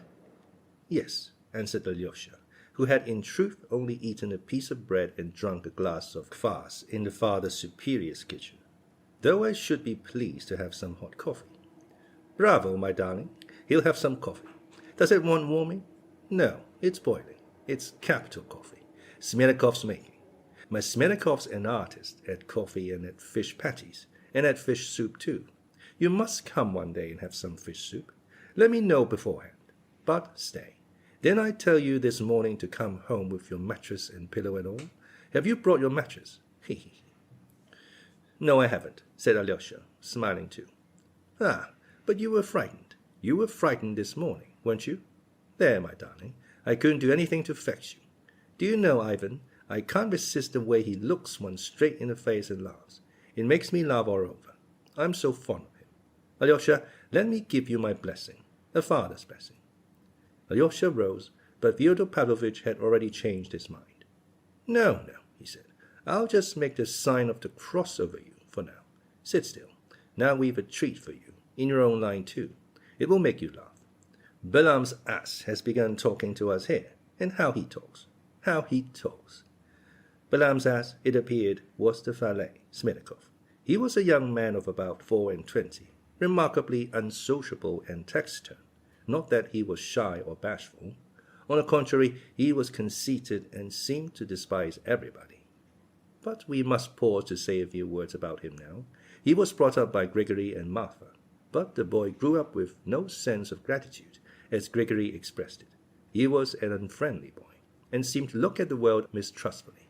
In his childhood he was very fond of hanging cats, and burying them with great ceremony. He used to dress up in a sheet as though it were a surplice, and sang and waved some object over the dead cat as though it were a censer. All this he did on the sly with the greatest secrecy. Grigory caught him once at this diversion and gave him a sound beating. He shrank into a corner and sulked there for a week. He doesn't care for you or me, the monster, Grigory used to say to Marfa, and he doesn't care for anyone. Are you a human being? He said, addressing the boy directly. You're not a human being. You grew from the mildew in the bathhouse. That's what you are. Smerdyakov, it appeared afterwards, could never forgive him those words. Grigory taught him to read and write, and when he was 12 years old, began teaching him the scriptures. But this teaching came to nothing. At the second or third lesson, the boy suddenly grinned. What's that for? Asked Grigory, looking at him threateningly from under his spectacles. Oh, nothing. God created light on the first day, and the sun, moon, and stars on the fourth day. Where did the light come from on the first day? Grigory was thunderstruck. The boy looked sarcastically at his teacher. There was something positively condescending in his expression. Grigory could not restrain himself. I'll show you where, he cried, and gave the boy a violent slap on the cheek. The boy took the slap without a word, but withdrew into his corner again for some days. A week later he had his first attack of the disease to which he was subject all the rest of his life, epilepsy. When Fyodor Pavlovitch heard of it, his attitude to the boy seemed changed at once. Till then he had taken no notice of him, though he never scolded him, and always gave him a coat back when he met him. Sometimes, when he was in good humor, he would send the boy something sweet from his table. But as soon as he heard of his illness, he showed an active interest in him, sent for a doctor, and tried remedies, but the disease turned out to be incurable. The fits occurred, on an average, once a month, but at various intervals. The fits varied, too, in violence. Some were light, and some were very severe. Fyodor Pavlovitch strictly forbade Grigory to use corporal punishment to the boy, and began allowing him to come upstairs to him. He forbade him to be taught anything whatever for a time, too. One day when the boy was about 15, Fyodor Pavlovitch noticed him lingering by the bookcase and reading the titles through the glass. Fyodor Pavlovitch had a fair number of books, over 100, but no one ever saw him reading. He at once gave Smerdyakov the key of the bookcase. Come, read. You shall be my librarian. You'll be better sitting reading than hanging about the courtyard. Come, read this. And Fyodor Pavlovitch gave him Evenings in the Cottage near the Kanka. He read a little but didn't like it. He did not once smile, and ended by frowning. Why, isn't it funny? Asked Fyodor Pavlovitch. Smerdyakov did not speak. Answer, stupid. It's all untrue, mumbled the boy, with a grin. Then go to the devil. You have the soul of a lackey. Stay, here's Smerdyakov Universal History. That's all true. Read that. But Smerdyakov did not get through 10 pages of Smerdyakov. He thought it dull, so the bookcase was closed again. Shortly afterwards, Marfa and Grigory reported to Fyodor Pavlovitch that Smerdyakov was gradually beginning to show an extraordinary fastidiousness. He would sit before his soup, take up his spoon and look into the soup, bend over it, examine it, take a spoonful and hold it to the light. What is it, a beetle? Grigory would ask. A fly, perhaps, observed Marfa. The squeamish youth never answered, but he did the same with his bread, his meat, and everything he ate. He would hold a piece on his fork to the light, scrutinize it microscopically, and only after long deliberation decide to put it in his mouth. Ah, what fine gentleman's ass, Grigory muttered, looking at him. When Fyodor Pavlovitch heard of this development in Smerdyakov, he determined to make him his cook, and sent him to Moscow to be trained. He spent some years there and came back remarkably changed in appearance. He looked extraordinarily old for his age. His face had grown wrinkled, yellow, and strangely emasculate. In character he seemed almost exactly the same as before he went away. He was just as unsociable, and showed not the slightest inclination for any companionship. In Moscow, too, as we heard afterwards, he had always been silent. Moscow itself had little interest for him. He saw very little there, and took scarcely any notice of anything. He went once to the theatre, but returned silent and displeased with it. On the other hand, he came back to us from Moscow well dressed, in a clean coat and clean linen. He brushed his clothes most scrupulously twice a day invariably, and was very fond of cleaning his smart calf boots with a special English polish, so that they shone like mirrors. He turned out a first-rate cook. Fyodor Pavlovitch paid him a salary, almost the whole of which Smerdyakov spent on clothes, pomade, perfumes, and such things. But he seemed to have as much contempt for the female sex as for men. He was discreet, almost unapproachable with them. Fyodor Pavlovitch began to regard him rather differently. His fits were becoming more frequent, and on the days he was ill, Marfa cooked, which did not suit Fyodor Pavlovitch at all. "Why are your fits getting worse?" asked Fyodor Pavlovitch, looking askance at his new cook. "Would you like to get married? Shall I find you a wife?" But Smerdyakov turned pale with anger, and made no reply. Fyodor Pavlovitch left him with an impatient gesture. The great thing was that he had absolute confidence in his honesty. It happened once, when Fyodor Pavlovitch was drunk, that he dropped in the muddy courtyard 300-ruble notes which he had only just received. He only missed them next day, and was just hastening to search his pockets when he saw the notes lying on the table. Where had they come from? Smerdyakov had picked them up and brought them in the day before. "Well, my lad, I've never met anyone like you," Fyodor Pavlovitch said shortly, and gave him 10 rubles. We may add that he not only believed in his honesty, but had, for some reason, a liking for him, although the young man looked as morosely at him as at everyone and was always silent. He rarely spoke. If it had occurred to anyone to wonder at the time what the young man was interested in, and what was in his mind, it would have been impossible to tell by looking at him. Yet he used sometimes to stop suddenly in the house, or even in the yard or street, and would stand still for 10 minutes, lost in thought. A physiognomist studying his face would have said that there was no thought in it, no reflection, but only a sort of contemplation. There is a remarkable picture by the painter Kramskoy, called Contemplation. There is a forest in winter, and on a roadway through the forest, in absolute solitude, stands a peasant in a torn caftan and bark shoes. He stands, as it were, lost in thought. Yet he is not thinking, he is contemplating. If anyone touched him, he would start and look at one as though awakening and bewildered. It's true he would come to himself immediately, but if he were asked what he had been thinking about, he would remember nothing. Yet probably he has, hidden within himself, the impression which had dominated him during the period of contemplation. Those impressions are dear to him, and no doubt he hoards them imperceptibly, and even unconsciously. How and why, of course, he does not know either. He may suddenly, after holding impressions for many years, abandon everything and go off to Jerusalem on the pilgrimage for his soul's salvation. Or perhaps he will suddenly set fire to his native village, and perhaps do both. There are a good many contemplatives among the peasantry. Well, Smerdyakov was probably one of them, and he probably was greedily hoarding up his impressions, hardly knowing why.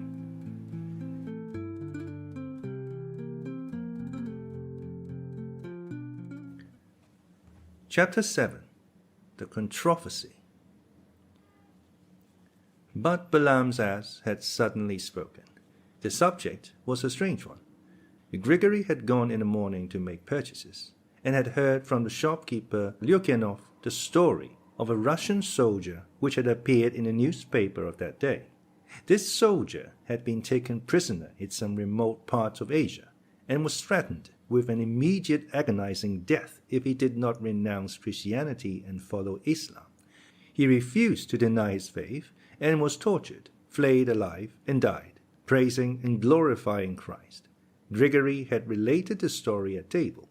Fyodor Pavlovitch always liked, over the dessert after dinner, to laugh and talk, if only with Grigory. This afternoon he was in a particularly good-humored and expansive mood, sipping his brandy and listening to the story. He observed that they ought to make a saint of a soldier like that, and to take his skin to some monastery.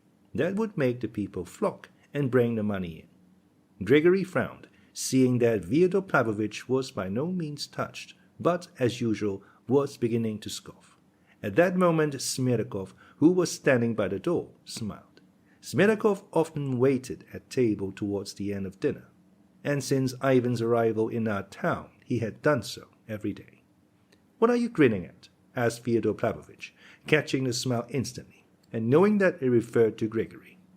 Well, my opinion is, Smerdyakov began suddenly and unexpectedly in a loud voice, that if that laudable soldier's exploit was so very great there would have been, to my thinking, no sin in it if he had on such an emergency renounced, so to speak, the name of Christ and his own christening, to save by that same his life, for good deeds by which, in the course of years, to expiate his cowardice.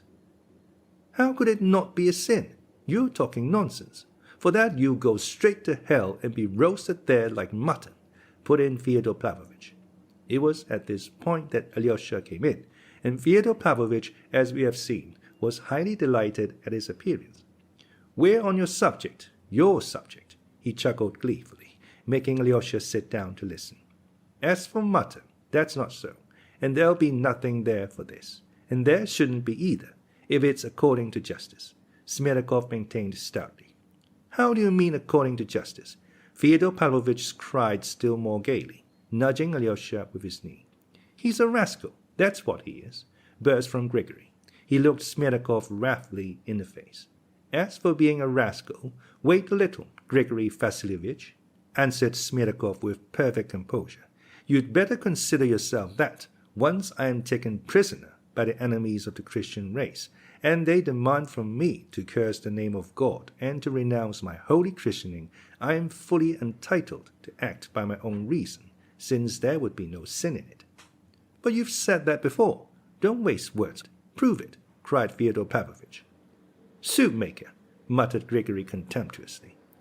"As for being a soup maker, wait a bit too, and consider for yourself, Grigory Vasilievich, without abusing me.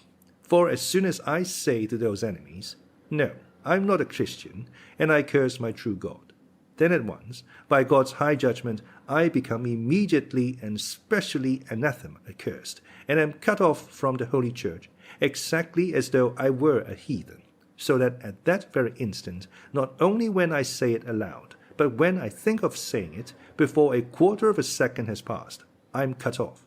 Is that so or not, Grigory Vasilievich?" He addressed Grigory with obvious satisfaction, though he was really answering Fyodor Pavlovitch's questions, and was well aware of it, and intentionally pretending that Grigory had asked the questions. "Ivan," cried Fyodor Pavlovitch suddenly, "stoop down for me to whisper. He's got this all up for your benefit. He wants you to praise him. Praise him." Ivan listened with perfect seriousness to his father's excited whisper. "Stay, Smerdyakov, be quiet a minute," cried Fyodor Pavlovitch once more. "Ivan, your ear again." Ivan bent down again with a perfectly grave face. "I love you as I do Alyosha. Don't think I don't love you. Some brandy?" "Yes, but you're rather drunk yourself," thought Ivan, looking steadily at his father. He was watching Smerdyakov with great curiosity. "You're anathema accursed, as it is," Grigory suddenly burst out. "And how dare you argue, you rascal, after that, if—" "Don't scold him, Grigory, don't scold him," Fyodor Pavlovitch cut him short. "You should wait, Grigory Vasilievich, if only a short time, and listen, for I haven't finished all I had to say. For at the very moment I become accursed, at that same highest moment I become exactly like a heathen, and my christening is taken off me and becomes of no avail. Isn't that so?" "Make haste and finish, my boy," Fyodor Pavlovitch urged him, sipping from his wine-glass with relish. "And if I've ceased to be a Christian, then I told no lie to the enemy when they asked whether I was a Christian or not Christian, seeing I had already been relieved by God himself of my Christianity by reason of the thought alone, before I had time to utter a word to the enemy. And if I have already been discharged, in what manner and with what sort of justice can I be held responsible as a Christian in the other world for having denied Christ, when, through the very thought alone, before denying him I had been relieved from my christening? If I am no longer a Christian, then I can't renounce Christ, for I have nothing then to renounce. Who will hold an unclean Tatar responsible, Grigory Vasilievich, even in heaven, for not having been born a Christian? And who would punish him for that, considering that you can't take two skins off one ox? For God Almighty himself, even if he did make the Tatar responsible, when he dies would give him the smallest possible punishment, I imagine, judging that he is not to blame if he has come into the world an unclean heathen, from heathen parents. The Lord God can't surely take a Tatar and say he was a Christian. that would mean that the Almighty would tell the real untruth. And can the Lord of heaven and earth tell a lie, even in one word? Grigory was thunderstruck and looked at the orator, his eyes nearly starting out of his head. Though he did not clearly understand what was said, he had caught something in this rigmarole, and stood looking like a man who has just hit his head against the wall. Fyodor Pavlovitch emptied his glass and went off into his shrill laugh. Alyosha, Alyosha, what do you say to that? Ah, you casuist. He must have been with the Jesuits somewhere, Ivan. Oh, you stinking Jesuit, who taught you? But you're talking nonsense, you casuist. Nonsense, nonsense, nonsense. Don't cry, Grigory. We'll reduce him to smoke and ashes in a moment. Tell me this, O ass. You may be right before your enemies, but you have renounced your faith all the same in your own heart, and you say yourself that in that very hour you became anathema accursed. And if once you're anathema, they won't pat you on the head for it in hell. What do you say to that, my fine Jesuit? There is no doubt that I have renounced it in my own heart, but there was no special sin in that. Or if there was sin, it was the most ordinary. How's that the most ordinary? You lie, accursed one, hissed Grigory. Consider yourself, Grigory Vassilievich, Smerdyakov went on, staid and unruffled, conscious of his triumph, but, as it were, generous to be vanquished foe. Consider yourself, Grigory Vassilievich. It is said in the scripture that if you have faith, even as a mustard seed, and bid a mountain move into the sea, it will move without the least delay at your bidding. Well, Grigory Vassilievich, if I am without faith and you have so great a faith that you are continually swearing at me, you try yourself telling this mountain not to move into the sea, for that's a long way off, but even to our stinking little river which runs at the bottom of the garden. You see for yourself that it won't budge, but will remain just where it is however much you shout at it. And that shows, Grigory Vassilievich, that you haven't faith in a proper manner, and only abuse others about it. Again, taking into consideration that no one in our day, not only you, but actually no one, from the highest person to the lowest peasant, can shove mountains into the sea, except perhaps some one man in the world, or, at most, two, and they most likely are saving their souls in secret somewhere in the Egyptian desert, so you wouldn't find them, if so it be. If all the rest have no faith, will God curse all the rest? That is, the population of the whole earth, except about 2 hermits in the desert, and in his well-known mercy will he not forgive one of them? And so I'm persuaded that though I may once have doubted, I shall be forgiven if I shed tears of repentance. Stay, cried Fyodor Pavlovitch, in a transport of delight. So you do suppose there are 2 who can move mountains? Ivan, make a note of it. Write it down. There you have the Russian all over. You're quite right in saying it's characteristic of the people's faith, Ivan assented, with an approving smile. You agree? Then it must be so, if you agree. It's true, isn't it, Alyosha? That's the Russian faith all over, isn't it? No, Smerdyakov has not the Russian faith at all, said Alyosha firmly and gravely. I'm not talking about his faith. I mean those 2 in the desert. Only that idea. Surely that's Russian, isn't it? Yes, that's purely Russian, said Alyosha, smiling. Your words are worth a gold piece, O ass, and I'll give it to you today. But as to the rest, you talk nonsense, nonsense, nonsense. Let me tell you, stupid, that we here are all of little faith, only from carelessness, because we haven't time. Things are too much for us, and, in the second place, the Lord God has given us so little time, only 24 hours in a day, so that one hasn't even time to get sleep enough, much less to repent of one's sins, while you have denied your faith to your enemies when you'd nothing else to think about but to show your faith. So I consider, brother, that it constitutes a sin. Constitute a sin it may, but consider yourself, Grigory Vassilievich, that it only extenuates it, if it does constitute. If I had believed then in very truth, as I ought to have believed, then it really would have been sinful if I had not faced tortures for my faith, and had gone over to the pagan Mohammedan faith. But, of course, it wouldn't have come to torture then, because I should only have had to say at that instant to the mountain, move and crush the tormentor, and it would have moved and at that very instant have crushed him like a black beetle, and I should have walked away as though nothing had happened, praising and glorifying God. But suppose at that very moment I had tried all that and cried to that mountain, crush these tormentors, and it hadn't crushed them, how could I have helped doubting, pray at such a time and at such a dread hour of mortal terror? And apart from that, I should know already that I could not attain to the fullness of the kingdom of heaven. So why should I let them flay the skin off me as well, and to no good purpose? For even though they had flayed my skin half off my back, even then the mountain would not have moved at my word or at my cry. And at such a moment not only doubt might come over one, but one might lose one's reason from fear, so that one would not be able to think at all. And therefore, how should I be particularly to blame if not seeing my advantage or reward there or here, I should, at least, save my skin. And so, trusting fully in the grace of the Lord, I should cherish the hope that I might be altogether forgiven.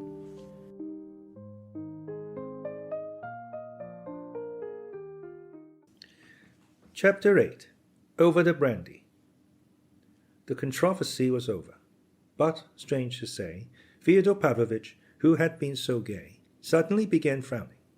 He frowned and gulped brandy, and it was already a glass too much. "Get along with you, Jesuits," he cried to the servants. "Go away, Smerdyakov. I'll send you the gold piece I promised you today. But be off. Don't cry, Grigory. Go to Marfa. She'll comfort you and put you to bed. The rascals won't let us sit in peace after dinner," he snapped peevishly, as the servants promptly withdrew at his word. "Smerdyakov always pokes himself in now, after dinner. It's you he's so interested in. What have you done to fascinate him?" he added to Ivan. "Nothing whatever," answered Ivan. "He's pleased to have a high opinion of me. He's a lackey and a mean soul. Raw material for revolution, however, when the time comes." "For revolution?" "There will be others and better ones, but there will be some like him as well. His kind will come first, and better ones after." "And when will the time come?" "The rocket will go off and fizzle out, perhaps. The peasants are not very fond of listening to these suit makers so far." "Ah, brother, but a Balaam's ass like that thinks and thinks, and the devil knows where he gets to." "He's storing up ideas," said Ivan, smiling. "You see, I know he can't bear me, nor anyone else, even you, though you fancy that he has a high opinion of you. Worse still with Alyosha. He despises Alyosha. But he doesn't steal, that's one thing, and he's not a gossip. He holds his tongue, and doesn't wash our dirty linen in public. He makes capital fish pasties too. But, damn him, is he worth talking about so much? Of course he isn't. And as for the ideas he may be hatching, the Russian peasant, generally speaking, needs thrashing. That I've always maintained. Our peasants are swindlers, and don't deserve to be pitied. And it's a good thing they're still flogged sometimes. Russia is rich in birches. If they destroyed the forests, it would be the ruin of Russia. I stand up for the clever people. We've left off thrashing the peasants. We've grown so clever. But they go on thrashing themselves, and a good thing too. For with what measure ye met it shall be measured to you again. Or how does it go? Anyhow, it will be measured. But Russia's all swinishness. My dear, if you only knew how I hate Russia. That is, not Russia, but all this vice. But maybe I mean Russia. Tout cela c'est de la cochonnerie. Do you know what I like? I like wit. You've had another glass. That's enough. Wait a bit. I'll have one more, and then another, and then I'll stop. No, stay. You interrupted me. At Mokrow, I was talking to an old man, and he told me, there's nothing we like so much as sentencing girls to be thrashed, and we always give the lads the job of thrashing them. And the girl he has thrashed today, the young man will ask in marriage tomorrow. So it quite suits the girls too, he said. There's a set of dessarts for you. But it's clever, anyway. Shall we go over and have a look at it, eh? Alyosha, are you blushing? Don't be bashful, child. I'm sorry I didn't stay to dinner at the superior's and tell the monks about the girls at Mokrow. Alyosha, don't be angry that I offended your superior this morning. I lost my temper. If there is a God, if he exists, then, of course, I am to blame, and I shall have to answer for it. But if there isn't a God at all, what do they deserve, your fathers? It's not enough to cut their heads off, for they keep back progress. Would you believe it, Ivan, that lacerates my sentiments? No, you don't believe it as I see from your eyes. You believe what people say, that I'm nothing but a buffoon. Alyosha, do you believe that I'm nothing but a buffoon? No, I don't believe it. And I believe you don't, and that you speak the truth. You look sincere, and you speak sincerely. But not Ivan. Ivan's supercilious. I'd make an end of your monks, though, all the same. I'd take all that mystic stuff and suppress it, once for all over Russia, so as to bring all the fools to reason, and the gold and silver that would flow into the mint. But why suppress it? Asked Ivan. That truth may prevail, that's why. Well, if truth were to prevail, you'd be the first to be robbed and suppressed. Ah, I dare say you're right. Ah, I'm an ass, burst out Fyodor Pavlovitch, striking himself lightly on the forehead. Well, your monastery may stand then, Alyosha, if that's how it is, and we clever people will sit snug and enjoy our brandy. Ivan, it must have been so ordained by the Almighty himself. Ivan, speak. Is there a God or not? Stay. Speak the truth. Speak seriously. Why are you laughing again? I'm laughing that you should have made a clever remark just now about Smerdyakov's belief in the existence of two saints who could move mountains. Why, am I like him now, then? Very much. Well, that shows I'm a Russian too, and I have a Russian characteristic. And you may be caught in the same way, though you are a philosopher. Should I catch you? What do you bet that I'll catch you tomorrow? Speak, all the same. Is there a God or not? Only be serious. I want you to be serious now. No, there is no God. Alyosha, is there a God? There is. Ivan, and is there immortality of some sort? Just a little, just a tiny bit. There is no immortality either. None at all? None at all. There's absolute nothingness, then. Perhaps there is just something. Anything is better than nothing. Absolute nothingness. Alyosha, is there immortality? There is. God and immortality? God and immortality. In God is immortality. It's more likely Ivan's right. Good Lord, to think what faith, what force of all kinds man has lavished for nothing, on that dream, and for how many thousand years. Who is it laughing at man? Ivan, for the last time, once for all, is there a God or not? I ask for the last time. And for the last time there is not. Who is laughing at mankind, Ivan? It must be the devil, said Ivan, smiling. And the devil, does he exist? No, there's no devil either. It's a pity. Damn it all, what wouldn't I do to the man who first invented God? Hanging on a bitter aspen tree would be too good for him. There would have been no civilization if they hadn't invented God. Wouldn't there have been without God? No, and there would have been no brandy either. But I must take your brandy away from you anyway. Stop, dear boy. One more little glass. I've hurt Alyosha's feelings. You're not angry with me, Alyosha, my dear little Alexei. No, I'm not angry. I know your thoughts. Your heart is better than your head. My heart better than my head, is it?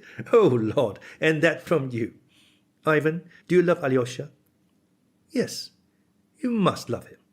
Listen, Alyosha, I was rude to your elder this morning, but I was excited. But there's wit in that elder. Don't you think, Ivan? Very likely. There is. Il y a du piron là-dedans. He's a Jesuit, a Russian one, that is. As he's an honorable person, there's a hidden indignation boiling within him at having to pretend and affect holiness. But, of course, he believes in God. Not a bit of it. Didn't you know? Why, he tells everyone so, himself. That is, not everyone, but all the clever people who come to him. He said straight out to Governor Schultz not long ago. Credo, but I don't know in what. Really? He really did, but I respect him. There is something of Mephistopheles about him, or rather of the hero of our time, Arbanin, or what's his name? You see, he's a sensualist. He's such a sensualist that I should be afraid for my daughter or my wife if she went to confess to him. You know, when he begins telling stories. The year before last, he invited us to tea with liquor, and began telling us about old times till we nearly split our sides, especially how he once cured a paralyzed woman. If my legs were not bad, I know a dance I could dance you, he said. What do you say to that? I have plenty of tricks in my time, said he. He did Dionidov, the merchant, out of 60,000. What? He stole it. He brought him the money as a man he could trust, saying, "Take care of it for me, friend. There'll be a police search at my place tomorrow." And he kept it. "You have given it to the church," he declared. I said to him, "You're a scoundrel." I said. "No," said he, "I'm not a scoundrel, but I'm a broad-minded." But that wasn't he. That was someone else. I have muddled him with someone else, without noticing it. Come, another glass and that's enough. Take away the bottle, Ivan. I've been telling lies. Why didn't you stop me, Ivan, and tell me I was lying? I knew you'd stop of yourself. That's a lie. You did it from spite, from simple spite against me. You despise me. You have come to me and despised me in my own house. Well, I'm going away. You've had too much brandy. I've begged you for Christ's sake to go to Shemashnia for a day or two, and you don't go. I'll go tomorrow if you're so upset upon it. You won't go. You want to keep an eye on me. That's what you want. Spiteful fellow. That's why you won't go. The old man persisted. He had reached a state of drunkenness when the drunkard who has till then been offensive tries to pick a quarrel and to assert himself. Why are you looking at me? Why do you look like that? Your eyes look at me and say, "You ugly drunkard." Your eyes are mistrustful. They're contemptuous. You've come here with some design. Alyosha, here, looks at me and his eyes shine. Alyosha doesn't despise me. Alexei, you mustn't love Ivan. Don't be ill-tempered with my brother. Leave off attacking him, Alyosha said emphatically. Oh, all right. My head aches. Take away the brandy, Ivan. It's the third time I've told you. He mused, and suddenly a slow, cunning grin spread over his face. Don't be angry with a feeble old man, Ivan. I know you don't love me, but don't be angry all the same. You've nothing to love me for. You go to Shemashnia. I'll come to you myself and bring you a present. I'll show you a little wench there. I've had my eye on her a long time. She's still running about barefoot. Don't be afraid of barefooted wenches. Don't despise them. They're pearls. And he kissed his hand with a smack. To my thinking, he revived at once, seeming to grow sober the instant he touched on his favorite topic. To my thinking. You boys, you children, little sucking pigs, to my thinking. I never thought a woman ugly in my life. That's been my rule. Can you understand that? How could you understand it? You've milk in your veins, not blood. You're not out of your shells yet. My rule has been that you can always find something devilishly interesting in every woman that you wouldn't find in any other. Only one must know how to find it. That's the point. That's a talent. To my mind, there are no ugly women. The very fact that she is a woman is half the battle. But how could you understand that? Even in filles, even in them, you may discover something that makes you simply wonder that men have been such fools as to let them grow old without noticing them. Barefooted girls or unattractive ones, you must take by surprise. Didn't you know that? You must astound them till they're fascinated, upset, ashamed that such a gentleman should fall in love with such a little slut. It's a jolly good thing that there always are and will be masters and slaves in the world, so there always will be a little maid of all work and her master. And you know, that's all that's needed for happiness. Stay, listen. Alyosha, I always used to surprise your mother, but in a different way. I paid no attention to her at all, but all at once, when the minute came, I'd be all devotion to her, crawl on my knees, kiss her feet, and I always, I remember it as though it were today, reduced her to that tinkling, quiet, nervous, queer little laugh. It was peculiar to her. I knew her attacks always used to begin like that. The next day she would begin shrieking hysterically, and this little laugh was not a sign of delight, though it made a very good counterfeit. That's the great thing, to know how to take everyone. Once Beliavsky, he was a handsome fellow, and rich, used to like to come here and hang about her, suddenly gave me a slap in the face in the presence. And she, such a mild sheep. Why, I thought she would have knocked me down for that blow. How she sat on me. You're beaten now, she said. You've taken a blow from him. You have been trying to sell me to him, she said. And how dared he strike you in my presence? Don't dare come near me again. Never, never. Run at once. Challenge him to a duel. I took her to the monastery then to bring her to her senses. The Holy Fathers prayed her back to reason. But I swear by God, Alyosha, I never insulted the poor crazy girl. Only once, perhaps, in the first year. Then she was very fond of praying. She used to keep the feasts of Our Lady particularly and used to turn me out of her room then.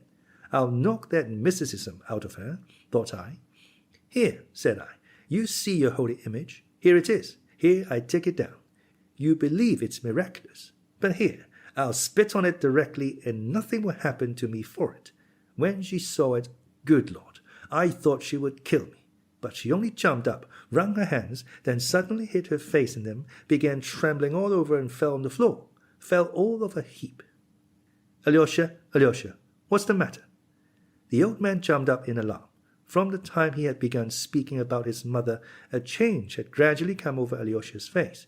He flushed crimson, his eyes glowed, his lips quivered. The old sot had gone spluttering on, noticing nothing, till the moment when something very strange happened to Alyosha. Precisely what he was describing in The Crazy Woman was suddenly repeated with Alyosha. He jumped up from his seat exactly as his mother was said to have done, wrung his hands, hid his face in them, and fell back in his chair, shaking all over in an hysterical paroxysm of sudden violent, silent weeping. His extraordinary resemblance to his mother particularly impressed the old man. Ivan, water, quickly. It's like her, exactly as she used to be then, his mother. Spurt some water on him from your mouth. That's what I used to do to her. He's upset about his mother, he muttered to Ivan. But she was my mother too, I believe, his mother. Was she not? Said Ivan, with uncontrolled anger and contempt. The old man shrank before his flashing eyes. But something very strange had happened, though only for a second it seemed really to have escaped the old man's mind that Alyosha's mother actually was the mother of Ivan too. Your mother, he muttered, not understanding. What do you mean? What mother are you talking about? Was she... Why, damn it, of course she was yours too. Damn it, my mind has never been so darkened before. Excuse me. Why, I was thinking, Ivan... He stopped. A broad, drunken, half-senseless grin overspread his face. At that moment a fearful noise and clamor was heard in the hall. There were violent shouts. The door was flung open, and Dmitri burst into the room. The old man rushed to Ivan in terror. He'll kill me! He'll kill me! Don't let him get at me! He screamed, clinging to the skirt of Ivan's coat.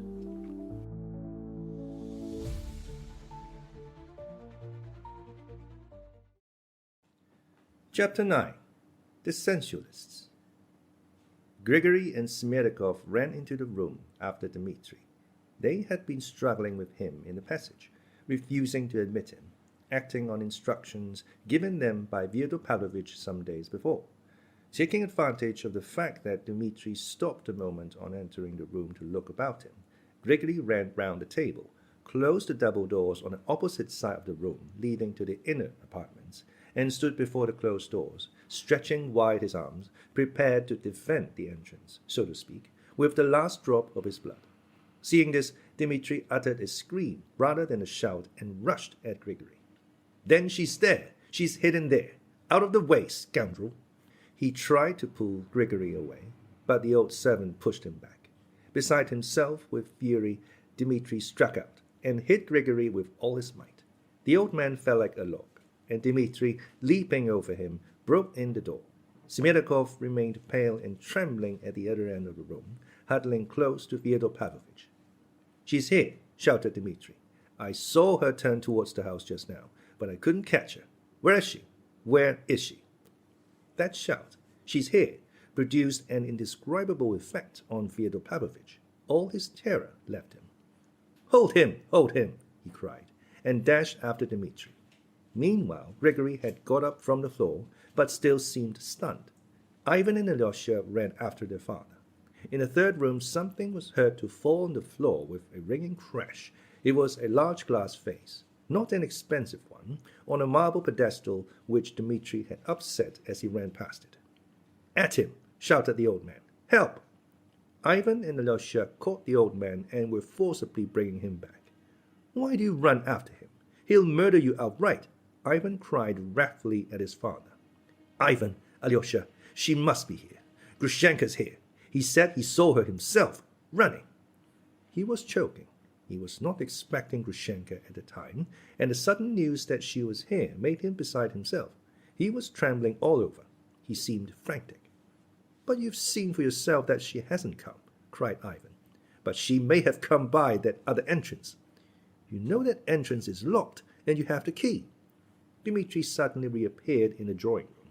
He had, of course, found the other entrance locked, and the key actually was in Fyodor Pavlovich's pocket. The windows of all the rooms were also closed, so Grushenka could not have come in anywhere, nor have run out anywhere. "Hold him!" shrieked Fyodor Pavlovich, as soon as he saw him again. "He's been stealing money in my bedroom." And tearing himself from Ivan, he rushed again at Dmitri. But Dmitri threw up both hands and suddenly clutched the old man by the two tufts of hair that remained on his temples, tugged at them, and flung him with a crash on the floor. He kicked him 2 or 3 times with his heel in the face. The old man moaned shrilly. Ivan, though not so strong as Dmitri, threw his arms round him, and with all his might pulled him away. Alyosha helped him with his slender strength, holding Dmitri in front. "Madman! You've killed him!" cried Ivan. "Serve him right!" shouted Dmitri breathlessly. "If I haven't killed him, I'll come again and kill him. You can't protect him." "Dmitri, go away at once!" cried Alyosha commandingly. "Alexei, you tell me. It's only you I can believe. Was she here just now, or not? I saw her myself creeping this way by the fence from the lane. I shouted. She ran away." "I swear she's not been here, and no one expected her." "But I saw her, so she must. I'll find out at once where she is. Goodbye, Alexei. Not a word to Aesop about the money now. But go to Katerina Ivanovna at once, and be sure to say he sent his compliments to you. Compliments. His compliments. Just compliments and farewell. Describe the scene to her." Meanwhile, Ivan and Grigory had raised the old man and seated him in an armchair. His face was covered with blood, but he was conscious and listened greedily to Dmitri's cries. He was still fancying that Grushenka really was somewhere in the house. Dmitri looked at him with hatred as he went out. "I don't repent shedding your blood," he cried. "Beware, old man, beware of your dream, for I have my dream too. I curse you and disown you altogether." He ran out of the room. "She's here. She must be here. Smerdyakov, Smerdyakov!" The old man wheezed, scarcely audibly, beckoning to him with his finger. "No, she's not here, you old lunatic," Ivan shouted at him angrily. "Here, he's fainting. Water, a towel. Make haste, Smerdyakov." Smerdyakov ran for water. At last they got the old man undressed and put him to bed. They wrapped a wet towel round his head. Exhausted by the brandy, by his violent emotion, and the blows he had received, he shut his eyes and fell asleep as soon as his head touched the pillow. Ivan and Alyosha went back to the drawing room. Smerdyakov removed the fragments of the broken vase, while Grigory stood by the table looking gloomily at the floor. "Shouldn't you put a wet bandage on your head and go to bed too?" Alyosha said to him. "We'll look after him. My brother gave you a terrible blow on the head." "He's insulted me," Grigory articulated gloomily and distinctly. "He's insulted his father, not only you," observed Ivan with a forced smile. "I used to wash him in his tub. He's insulted me," repeated Grigory. "Damn it all. If I hadn't pulled him away, perhaps he'd have murdered him. It wouldn't take much to do for Aesop, would it?" whispered Ivan to Alyosha. "God forbid," cried Alyosha. "Why should he forbid?" Ivan went on in the same whisper, with a malignant grimace. "One reptile will devour the other, and serve them both right, too." Alyosha shuddered. "Of course I won't let him be murdered as I didn't just now. Stay here, Alyosha. I'll go for a turn in the yard. My head's begun to ache." Alyosha went to his father's bedroom and sat by his bedside behind the screen for about an hour. The old man suddenly opened his eyes and gazed for a long while at Alyosha, evidently remembering and meditating. All at once his face betrayed extraordinary excitement. "Alyosha," he whispered apprehensively. "Where's Ivan?" "In the yard. He's got a headache. He's on a watch." "Give me that looking-glass. It stands over there. Give it me." Alyosha gave him a little round folding looking-glass which stood on a chest of drawers. The old man looked at himself in it. His nose was considerably swollen, and on the left side of his forehead there was a rather large crimson bruise. "What does Ivan say?" "Alyosha, my dear, my only son, I'm afraid of Ivan. I'm more afraid of Ivan than the other. You're the only one I'm not afraid of." "Don't be afraid of Ivan either. He is angry, but he'll defend you." "Alyosha, and what of the other? He's run to Grushenka. My angel, tell me the truth. Was she here just now or not?" "No one has seen her. It was a mistake. She has not been here." "You know Mitya wants to marry her." "To marry her?" "She won't marry him." She won't. She won't on any account." The old man fairly fluttered with joy, as though nothing more comforting could have been said to him. In his delight he seized Alyosha's hand and pressed it warmly to his heart. Tears positively glittered in his eyes. "That image of the Mother of God of which I was telling you just now," he said. "Take it home and keep it for yourself, and I'll let you go back to the monastery. I was joking this morning. Don't be angry with me. My head aches, Alyosha. Alyosha, comfort my heart. Be an angel and tell me the truth." "You're still asking whether she has been here or not," Alyosha said sorrowfully. No, I believe you. I'll tell you what it is. You go to Grushenka yourself, or see her somehow. Make haste and ask her. See for yourself which she means to choose, him or me, eh? What? Can you?" "If I see her, I'll ask her," Alyosha muttered, embarrassed. "No, she won't tell you," the old man interrupted. "She's a rogue. She'll begin kissing you and say that it's you she wants. She's a deceitful, shameless hussy. You mustn't go to her. You mustn't." "No, father, and it won't be suitable. It won't be right at all." "Where was he sending you just now?" He shouted "Go" as he ran away. "To Katerina Ivanovna." "For money? To ask her for money?" "No, not for money." "He's no money, not a farthing. I'll settle down for the night and think things over. And you can go. Perhaps you'll meet her. Only be sure to come to me tomorrow in the morning." "Be sure to. I have a word to say to you tomorrow. Will you come?" "Yes." "When you come, pretend you've come of your own accord to ask after me. Don't tell anyone I told you to. Don't say a word to Ivan." "Very well." "Goodbye, my angel. You stood up for me just now. I shall never forget it. I've a word to say to you tomorrow, but I must think about it." "And how do you feel now?" "I shall get up tomorrow and go out. Perfectly well, perfectly well." Crossing the yard, Alyosha found Ivan sitting on the bench at the gateway. He was sitting writing something in pencil in his notebook. Alyosha told Ivan that their father had waked up, was conscious, and had let him go back to sleep at the monastery. "Alyosha, I should be very glad to meet you tomorrow morning," said Ivan cordially, standing up. His cordiality was a complete surprise to Alyosha. "I shall be at the Hohlakovs tomorrow," answered Alyosha. "I may be at Katerina Ivanovna's too, if I don't find her now."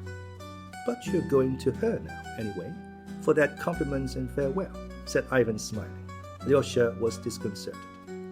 "I think I quite understand his exclamations just now, and part of what went before. Dmitri has asked you to go to her and say that he, well, in fact, takes his leave of her. Brother, how will all this horror end between father and Dmitri?" exclaimed Alyosha. "One can't tell for certain. Perhaps in nothing. It may all fizzle out. That woman is a beast. In any case, we must keep the old man indoors and not let Dmitri in the house. Brother, let me ask one thing more. Has any man a right to look at other men and decide which is worthy to live? Why bring in the question of worth? The matter is most often decided in men's hearts on other grounds much more natural. And as for rights, who has not the right to wish? Not for another man's death. What even if for another man's death? Why lie to oneself since all men live so and perhaps cannot help living so? Are you referring to what I said just now, that one reptile will devour the other? In that case, let me ask you, do you think me like Dmitri capable of shedding Aesop's blood, murdering him, eh? What are you saying, Ivan? Such an idea never crossed my mind. I don't think Dmitri is capable of it either. Thanks, if only for that, smiled Ivan. Be sure, I should always defend him. But in my wishes, I reserve myself full latitude in this case. Goodbye till tomorrow. Don't condemn me, and don't look on me as a villain, he added with a smile. They shook hands warmly as they had never done before. Alyosha felt that his brother had taken the first step towards him, and that he had certainly done this with some definite motive.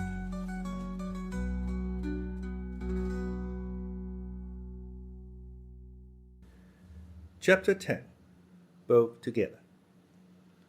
Alyosha left his father's house feeling even more exhausted and dejected in spirit than when he had entered it. His mind too seemed shattered and unhinged, while he felt that he was afraid to put together the disjointed fragments and form a general idea from all the agonizing and conflicting experiences of the day. He felt something bordering upon despair, which he had never known till then. Towering like a mountain above all the rest stood the fatal, insoluble question. How would things end between his father and his brother Dmitri with this terrible woman? Now he had himself been a witness of it. He had been present and seen them face to face. Yet only his brother Dmitri could be made unhappy, terribly, completely unhappy. There was trouble awaiting him. It appeared, too, that there were other people concerned, far more so than Alyosha could have supposed before. There was something positively mysterious in it, too. Ivan had made a step towards him, which was what Alyosha had been long desiring. Yet now he felt for some reason that he was frightened at it, at these women. Strange to say, that morning he had set out for Katerina Ivanovna's in the greatest embarrassment. Now he felt nothing of the kind. On the contrary, he was hastening there as though expecting to find guidance from her. Yet to give her this message was obviously more difficult than before. The matter of the 3,000 was decided irrevocably, and Dmitri, feeling himself dishonored and losing his last hope, might sink to any depth. He had, moreover, told him to describe to Katerina Ivanovna the scene which had just taken place with his father. It was by now 7 o'clock, and it was getting dark as Alyosha entered the very spacious and convenient house in the high street occupied by Katerina Ivanovna. Alyosha knew that she lived with 2 aunts. One of them, a woman of little education, was that aunt of her half-sister, Agafya Ivanovna, who had looked after her in her father's house when she came from boarding school. The other aunt was a Moscow lady of style and consequence, though in straitened circumstances. It was said that they both gave way in everything to Katerina Ivanovna, and that she only kept them with her as chaperons. Katerina Ivanovna herself gave way to no one but her benefactress, the general's widow, who had been kept by illness in Moscow, and to whom she was obliged to write twice a week a full account of all her doings. When Alyosha entered the hall and asked the maid who opened the door to him to take his name up, it was evident that they were already aware of his arrival. Possibly he had been noticed from the window. At least, Alyosha heard a noise, caught the sound of flying footsteps and rustling skirts. 2 or 3 women, perhaps, had run out of the room. Alyosha thought it strange that his arrival should cause such excitement. He was conducted, however, to the drawing-room at once. It was a large room, elegantly and amply furnished, not at all in provincial style. There were many sofas, lounges, settees, big and little tables. There were pictures on the walls, vases and lamps on the tables, masses of flowers, and even an aquarium in the window. It was twilight and rather dark. Alyosha made out a silk mantle thrown down on the sofa, where people had evidently just been sitting, and on a table in front of the sofa were 2 unfinished cups of chocolate, cakes, a glass saucer with blue raisins, and another with sweetmeats. Alyosha saw that he had interrupted visitors, and frowned. But at that instant the portiere was raised, and with rapid, hurrying footsteps Katerina Ivanovna came in, holding out both hands to Alyosha with a radiant smile of delight. At the same instant a servant brought in 2 lighted candles and set them on a table. "Thank God! At last you have come too. I've been simply praying for you all day. Sit down." Alyosha had been struck by Katerina Ivanovna's beauty when, 3 weeks before, Dmitri had first brought him, at Katerina Ivanovna's special request, to be introduced to her. There had been no conversation between them at that interview, however. Supposing Alyosha to be very shy, Katerina Ivanovna had talked all the time to Dmitri to spare him. Alyosha had been silent, but he had seen a great deal very clearly. He was struck by the imperiousness, proud ease, and self-confidence of the haughty girl, and all that was certain. Alyosha felt that he was not exaggerating it. He thought her great glowing black eyes were very fine, especially with her pale, even rather sallow, longish face. But in those eyes and in the lines of her exquisite lips there was something with which his brother might well be passionately in love, but which perhaps could not be loved for long. He expressed this thought almost plainly to Dmitri when, after the visit, his brother besought and insisted that he should not conceal his impressions on seeing his betrothed. "You'll be happy with her, but perhaps not tranquilly happy." "Quite so, brother. Such people remain always the same. They don't yield to fate. So you think I shan't love her forever?" "No. Perhaps you will love her forever, but perhaps you won't always be happy with her." Alyosha had given his opinion at the time, blushing and angry with himself for having yielded to his brother's entreaties and put such foolish ideas into words. For his opinion had struck him as awfully foolish immediately after he had uttered it. He felt ashamed, too, of having given so confident an opinion about a woman. It was with the more amazement that he felt now, at the first glance at Katerina Ivanovna as she ran into him, that he had perhaps been utterly mistaken. This time her face was beaming with spontaneous good-natured kindliness and direct warm-hearted sincerity. The pride and haughtiness, which had struck Alyosha so much before, was only betrayed now in a frank, generous energy and a sort of bright, strong faith in herself. Alyosha realized at the first glance, at the first word, that all the tragedy of her position in relation to the man she loved so dearly was no secret to her, that she perhaps already knew everything, positively everything. And yet, in spite of that, there was such brightness in her face, such faith in the future. Alyosha felt at once that he had gravely wronged her in his thoughts. He was conquered and captivated immediately. Besides all this, he noticed that her first words that she was in great excitement, an excitement perhaps quite exceptional and almost approaching ecstasy. "I was so eager to see you, because I can learn from you the whole truth, from you and no one else." "I have come," muttered Alyosha confusedly. He sent me." "Ah, he sent you. I foresaw that. Now I know everything." "Everything," cried Katerina Ivanovna, her eyes flashing. "Wait a moment, Alexey Fyodorovitch. I'll tell you why I've been so longing to see you. You see, I know perhaps far more than you do yourself, and there's no need for you to tell me anything. I'll tell you what I want from you. I want to know your own last impression of him.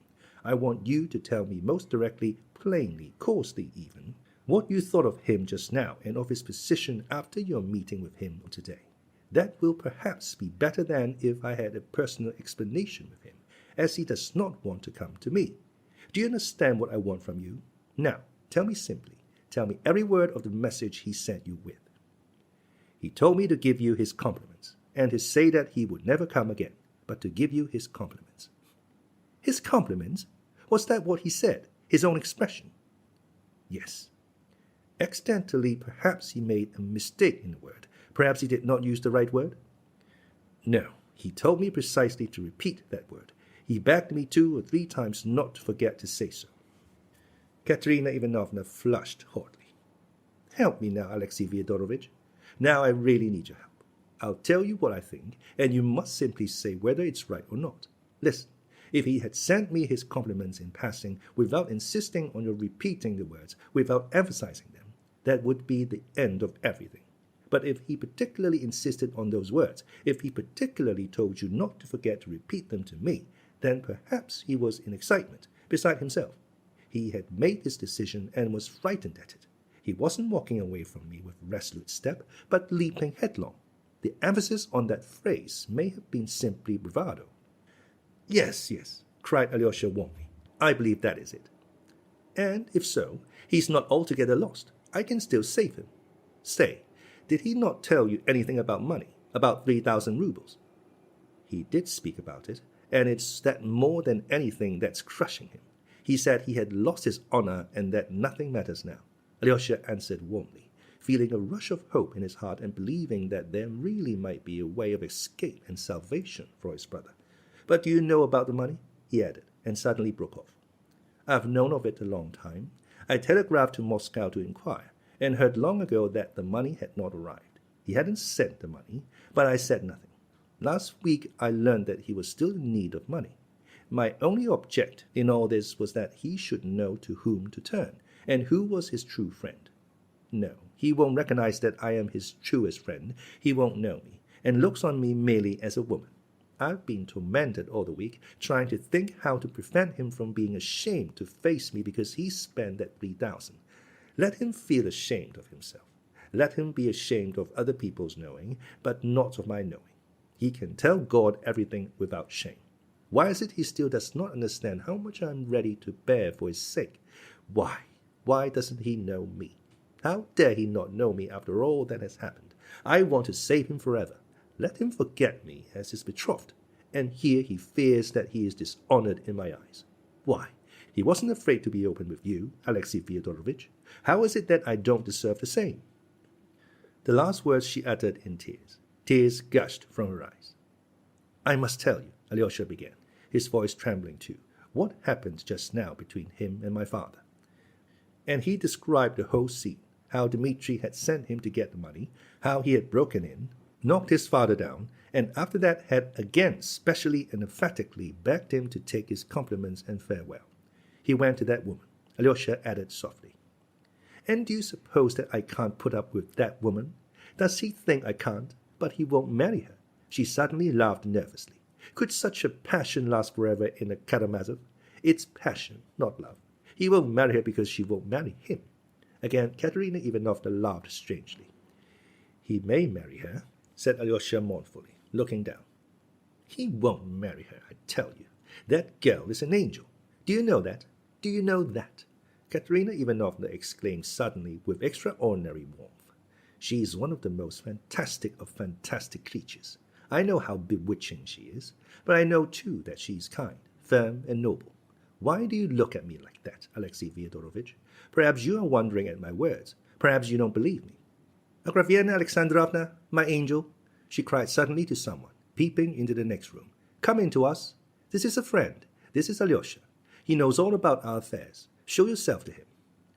"I've only been waiting behind the curtain for you to call me," said a soft, one might even say sugary, feminine voice. The portiere was raised, and Grushenka herself, smiling and beaming, came up to the table. A violent revulsion passed over Alyosha. He fixed his eyes on her and could not take them off. Here she was, that awful woman, the beast, as Ivan had called her half an hour before, and yet one would have thought the creature standing before him most simple and ordinary, a good-natured, kind woman, handsome certainly, but so like other handsome, ordinary women. It is true she was very, very good-looking, with that Russian beauty so passionately loved by many men. She was a rather tall woman, though a little shorter than Katerina Ivanovna, who was exceptionally tall. She had a full figure, with soft, as it were, noiseless movements, softened to a peculiar oversweetness, like her voice. She moved, not like Katerina Ivanovna, with a vigorous, bold step, but noiselessly. Her feet made absolutely no sound on the floor. She sank softly into a low chair, softly rustling her sumptuous black silk dress, and delicately nestling her milk-white neck and broad shoulders in a costly cashmere shawl. She was 22 years old, and her face looked exactly that age. She was very white in the face, with a pale pink tint on her cheeks. The modeling of her face might be said to be too broad, and the lower jaw was set a trifle forward. Her upper lip was thin, but the slightly prominent lower lip was at least twice as full, and looked pouting. But her magnificent, abundant dark brown hair, her sable-colored eyebrows, and charming grey-blue eyes with their long lashes would have made the most indifferent person, meeting her casually in a crowd in the street, stop at the sight of her face and remember it long after. What struck Alyosha most in that face was its expression of childlike good nature. There was a childlike look in her eyes, a look of childish delight. She came up to the table, beaming with delight and seeming to expect something with childish, impatient, and confiding curiosity. The light in her eyes gladdened the soul. Alyosha felt that. There was something else in her which he could not understand, or would not have been able to divine, and which yet perhaps unconsciously affected him. It was that softness, that voluptuousness of her bodily movements, that cat-like noiselessness. Yet it was a vigorous, ample body. Under the shawl could be seen full broad shoulders, a high, still quite girlish bosom. Her figure suggested the lines of the Venus of Milo, though already in somewhat exaggerated proportions. That could be divined. Connoisseurs of Russian beauty could have foretold with certainty that this fresh, still youthful beauty would lose its harmony by the age of 30, would spread, that the face would become puffy, and that wrinkles would very soon appear upon her forehead and round the eyes. The complexion would grow coarse and red perhaps. In fact, that it was the beauty of the moment, the fleeting beauty which is so often met with in Russian women. Alyosha, of course, did not think of this. But though he was fascinated, yet he wondered with an unpleasant sensation, and as it were regretfully, why she drawled in that way and could not speak naturally. She did so evidently feeling there was a charm in the exaggerated, honeyed modulation of the syllables. It was, of course, only a bad, underbred habit that showed bad education and a false idea of good manners. And yet this intonation and manner of speaking impressed Alyosha as almost incredibly incongruous with the childishly simple and happy expression of her face, the soft babyish joy in her eyes.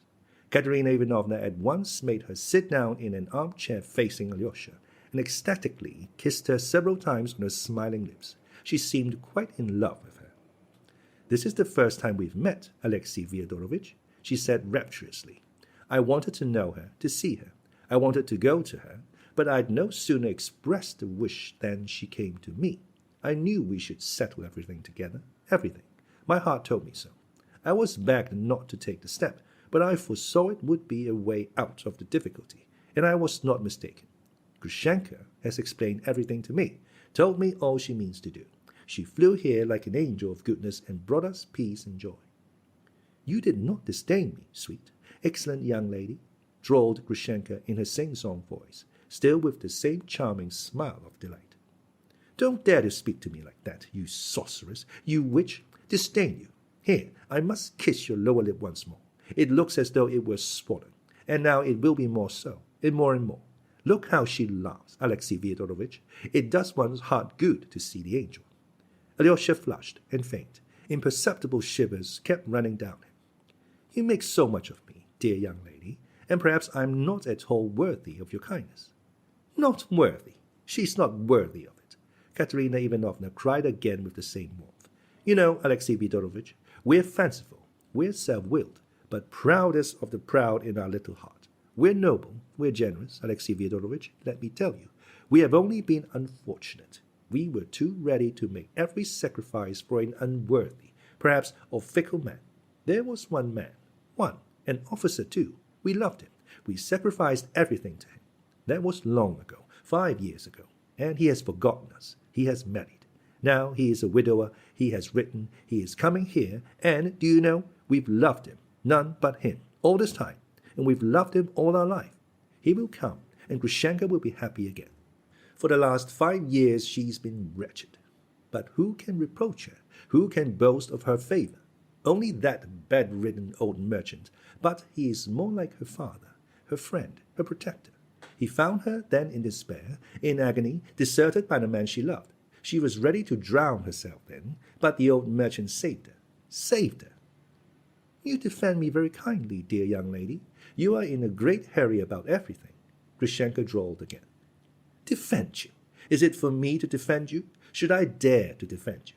Grushenka, angel, give me your hand. Look at that charming, soft little hand, Alexey Fyodorovitch. Look at it. It has brought me happiness and has lifted me up, and I'm going to kiss it, outside and inside. Here, here, here. And 3 times she kissed the certainly charming, though rather fat, hand of Grushenka in a sort of rapture. She held out her hand with a charming, musical, nervous little laugh, watched the sweet young lady, and obviously liked having her hand kissed. Perhaps there's rather too much rapture, thought Alyosha. He blushed. He felt a peculiar uneasiness at heart the whole time. You won't make me blush, dear young lady, kissing my hand like this before Alexey Fyodorovitch. Do you think I meant to make you blush? Said Katerina Ivanovna, somewhat surprised. Ah, my dear, how little you understand me. Yes, and you too perhaps quite misunderstand me, dear young lady. Maybe I'm not so good as I seem to you. I've a bad heart. I will have my own way. I fascinated poor Dmitri Fyodorovitch that day simply for fun. But now you'll save him. You've given me your word. You'll explain it all to him. You break to him that you have long loved another man, who is now offering you his hand. Oh, no, I didn't give you my word to do that. It was you kept talking about that. I didn't give you my word. Then I didn't quite understand you, said Katerina Ivanovna slowly, turning a little pale. You promised. Oh, no, angel lady, I've promised nothing. Grushenka interrupted softly and evenly, still with the same gay and simple expression. You see at once, dear young lady, what a willful wretch I am compared with you. If I want to do a thing, I do it. I may have made you some promise just now, but now again I'm thinking I may take Dmitri again. I liked him very much once, liked him for almost a whole hour. Now maybe I shall go and tell him to stay with me from this day forward. You see, I'm so changeable. Just now you said something quite different, Katerina Ivanovna whispered faintly. Ah, just now. But, you know, I'm such a soft-hearted, silly creature. Only think what he's gone through on my account. What if when I go home I feel sorry for him? What then? I never expected... Ah, young lady, how good and generous you are compared with me. Now perhaps you won't care for a silly creature like me. Now you know my character. Give me your sweet little hand, angelic lady, she said tenderly, and with a sort of reverence took Katerina Ivanovna's hand. Here, dear young lady, I'll take your hand and kiss it as you did mine. You kissed mine 3 times, but I ought to kiss yours 300 times to be even with you. Well, but let that pass, and then it shall be as God wills. Perhaps I shall be your slave entirely and want to do your bidding like a slave. Let it be as God wills, without any agreements and promises. What a sweet hand, what a sweet hand you have, you sweet young lady, you incredible beauty. She slowly raised her hands to her lips, with the strange object indeed of being even with her in kisses. Katerina Ivanovna did not take her hand away. She listened with timid hope to the last words, though Grushenka's promise to do her bidding like a slave was very strangely expressed. She looked intently into her eyes. She still saw in those eyes the same simple-hearted, confiding expression, the same bright gaiety.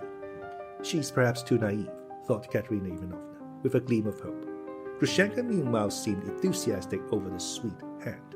She raised it deliberately to her lips, but she held it for 2 or 3 minutes near her lips, as though reconsidering something.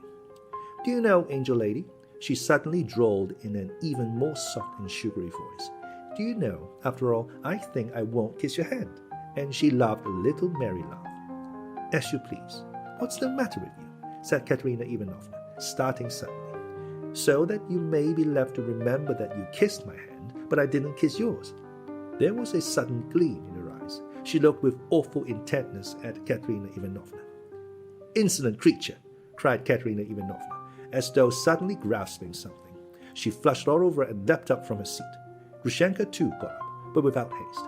So I shall tell Mitya how you kissed my hand, but I didn't kiss yours at all, and how he will laugh. Vile slut! Go away! Ah, for shame, young lady. Ah, for shame. That's unbecoming of you, dear young lady. A word like that. Go away! You're a creature for sale! Screamed Katerina Ivanovna. Every feature was working in her utterly distorted face. For sale, indeed. You used to visit gentlemen in the dust for money once. You brought your beauty for sale. You see, I know. Katerina Ivanovna shrieked and would have rushed at her, but Alyosha held her with all his strength. Not a step, not a word. Don't speak, don't answer her. She'll go away. She'll go at once. At that instant, Katerina Ivanovna's 2 aunts ran in at her cry, and with them a maidservant, all hurried to her. I'll go away, said Grushenka, taking up her mantle from the sofa. Alyosha, darling, see me home. Go away, make haste, cried Alyosha, clasping his hands imploringly. Dear little Alyosha, see me home. I've got a pretty little story to tell you on the way. I got up this scene for your benefit, Alyosha. See me home, dear. You'll be glad of it afterwards. Alyosha turned away, wringing his hands. Grushenka ran out of the house, laughing musically. Katerina Ivanovna went into a fit of hysterics. She sobbed and was shaken with convulsions. Everyone fussed round her. I warned you, said the elder of her aunts. "I tried to prevent your doing this. You're too impulsive. How could you do such a thing? You don't know these creatures, and they say she's worse than any of them. You are too self-willed." "She's a tigress," yelled Katerina Ivanovna. "Why did she hold me, Alexei Fyodorovich? I'd have beaten her. She could not control herself before Alyosha. Perhaps she did not care to, indeed. She ought to be flogged in public on a scaffold. Alyosha withdrew towards the door. "But, my God," cried Katerina Ivanovna, clasping her hands. "He could be so dishonorable, so inhuman. Why, he told that creature what happened on that fatal, accursed day. You brought your beauty for sale, dear young lady. She knows it. Your brother's a scoundrel, Alexei Fyodorovich." Alyosha wanted to say something, but he couldn't find a word. His heart ached. "Go away, Alexei Fyodorovich. It's shameful, it's awful for me. Tomorrow I beg you on my knees. Come tomorrow. Don't condemn me. Forgive me. I don't know what I shall do with myself now." Alyosha walked out into the street reeling. He could have wept as she did. Suddenly he was overtaken by the maid. "The young lady forgot to tell you this letter from Madame Hohlakov. It's been left with us since dinner time." Alyosha took the little pink envelope mechanically and put it almost unconsciously into his pocket.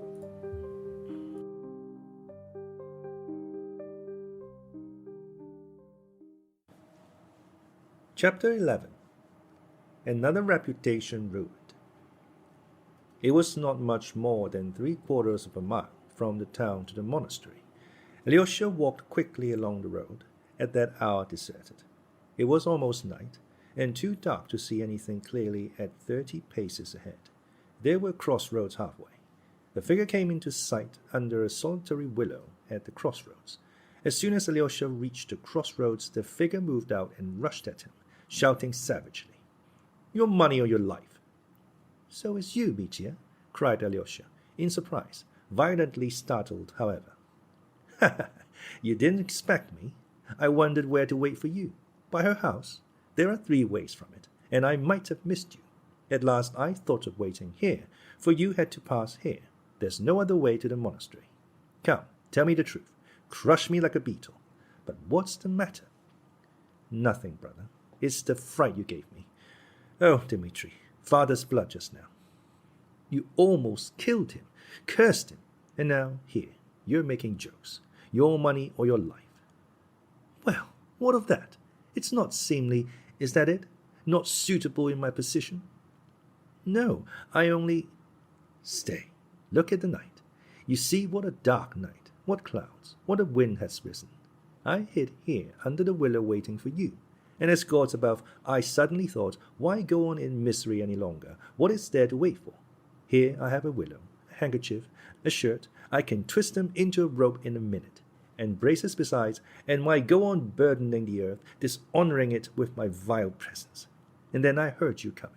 Heavens, it was as though something flew down to me suddenly. So there is a man, then, whom I love. Here he is, that man, my dear little brother, whom I love more than anyone in the world, the only one I love in the world. And I loved you so much at that moment that I thought, I'll fall on his neck at once. Then a stupid idea struck me, to have a joke with you and scare you. I shouted, like a fool, your money. Forgive my foolery, it was only nonsense, and there's nothing unseemly in my soul. Damn it all, tell me what's happened. What did she say? Strike me, crush me, don't spare me. Was she furious? No, not that. There was nothing like that, Mitya. I found them both there. Both? Whom? Grushenka at Katerina Ivanovna's. Dmitri was struck dumb. Impossible, he cried. You're raving. Grushenka with her. Alyosha described all that had happened from the moment he went in to Katerina Ivanovna's. He was 10 minutes telling his story. He can't be said to have told it fluently and consecutively, but he seemed to make it clear, not omitting any word or action of significance, and vividly describing, often in one word, his own sensations. Dmitri listened in silence, gazing at him with a terrible fixed stare, but it was clear to Alyosha that he understood it all, and had grasped every point. But as the story went on, his face became not merely gloomy, but menacing. He scowled, he clenched his teeth, and his fixed stare became still more rigid, more concentrated, more terrible, when suddenly, with incredible rapidity, his wrathful, savage face changed. His tightly compressed lips parted, and Dmitri Fyodorovich broke into uncontrolled, spontaneous laughter. He literally shook with laughter. For a long time he could not speak. So she wouldn't kiss her hand. So she didn't kiss it. So she ran away. He kept exclaiming with hysterical delight, insolent delight it might have been called, if it had not been so spontaneous. So the other one called her tigress, and a tigress she is. So she ought to be flogged on a scaffold. Yes, so she ought. That's just what I think. She ought to have been long ago. It's like this, brother. Let her be punished. But I must get better first. I understand the queen of impudence. That's her all over. You saw her all over in that hand-kissing, the she-devil. She's magnificent in her own line. So she ran home. I'll go. I'll run to her. Alyosha, don't blame me. I agree that hanging is too good for her. But Katerina Ivanovna, exclaimed Alyosha sorrowfully. I see her too. I see right through her, as I've never done before. It's a regular discovery of the 4 continents of the world, that is, of the 5. What a thing to do. That's just like Katya, who was not afraid to face a coarse, unmannerly officer and risk a deadly insult on a generous impulse to save her father. But the pride, the recklessness, the defiance of fate, the unbounded defiance. You say that aunt tried to stop her. That aunt, is overbearing herself. She's the sister of the general's widow in Moscow, and even more stuck-up than she. But her husband was caught stealing government money. He lost everything, his estate and all, and the proud wife had to lower her colors, and hasn't raised them since. So she tried to prevent Katya, but she wouldn't listen to her. She thinks she can overcome everything, that everything will give way to her. She thought she could bewitch Grushenka if she liked, and she believed it herself. She plays a part to herself. And whose fault is it? Do you think she kissed Grushenka's hand first on purpose with a motive? No, she really was fascinated by Grushenka. That's to say, not by Grushenka, but by her own dream, her own delusion, because it was her dream, her delusion. Alyosha, darling, how did you escape from them, those women? Did you pick up your cassock and run? Brother, you don't seem to have noticed how you've insulted Katerina Ivanovna by telling Grushenka about that day. And she flung it in her face just now that she had gone to gentlemen in secret to sell her beauty. Brother, what could be worse than that insult? What worried Alyosha more than anything was that, incredible as it seemed, his brother appeared pleased at Katerina Ivanovna's humiliation. Dmitri frowned fiercely and struck his forehead with his hand. He only now realized it, though Alyosha had just told him of the insult and Katerina Ivanovna's cry. Your brother is a scoundrel. Yes, perhaps. I really did tell Grushenka about that fatal day, as Katya calls it. Yes, I did tell her. I remember. It was that time at Mokro. I was drunk. The gypsies were singing, but I was sobbing. I was sobbing then, kneeling and praying to Katya's image, and Grushenka understood it. She understood it all then. I remember. She cried herself. Damn it all. But it's bound to be so now. Then she cried, but now the dagger in the heart. That's how women are. He looked down and sank into thought. Yes, I'm a scoundrel, a thorough scoundrel, he said suddenly, in a gloomy voice. It doesn't matter whether I cried or not. I'm a scoundrel. Tell her I accept the name, if that's any comfort. Come, that's enough. Goodbye. It's no use talking. It's not amusing. You go your way and I mine. And I don't want to see you again except as a last resource. Goodbye, Alexei. He warmly pressed Alyosha's hand, and still looking down, without raising his head, as though tearing himself away, turned rapidly towards the town. Alyosha looked after him, unable to believe he would go away so abruptly. Stay, Alexei. One more confession to you alone, cried Dmitri, suddenly turning back. Look at me well. You see here, there's terrible disgrace in store for me. You know me now, a scoundrel, and a vile scoundrel, but let me tell you that I've never done anything before and never shall again, anything that can compare in baseness with the dishonor which I bear now at this very minute on my breast, here, which will come to pass, though I'm perfectly free to stop it. I can stop it or carry it through, note that. Well, let me tell you, I shall carry it through. I shan't stop it. I told you everything just now, but I didn't tell you this, because even I had not brass enough for it. I can still pull up, if I do. I can give back the full half of my lost honor tomorrow, but I shan't pull up. I shall carry out my base plan, and you can bear witness that I told you so beforehand. Darkness and destruction. No need to explain. You'll find out in due time. The filthy back alley and the she-devil. Goodbye. Don't pray for me. I'm not worth it. And there's no need at all. I don't need it. Away. And he suddenly retreated, this time finally.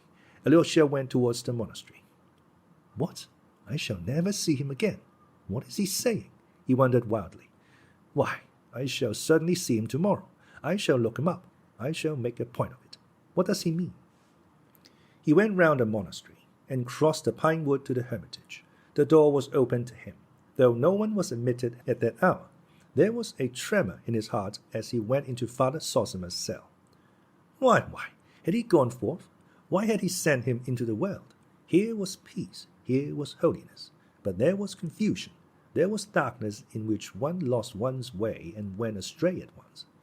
In a cell he found the novice Porphyry and Father Persia, who came every hour to inquire after Father Zossima. Alyosha learned with alarm that he was getting worse and worse. Even his usual discourse with the brothers could not take place that day.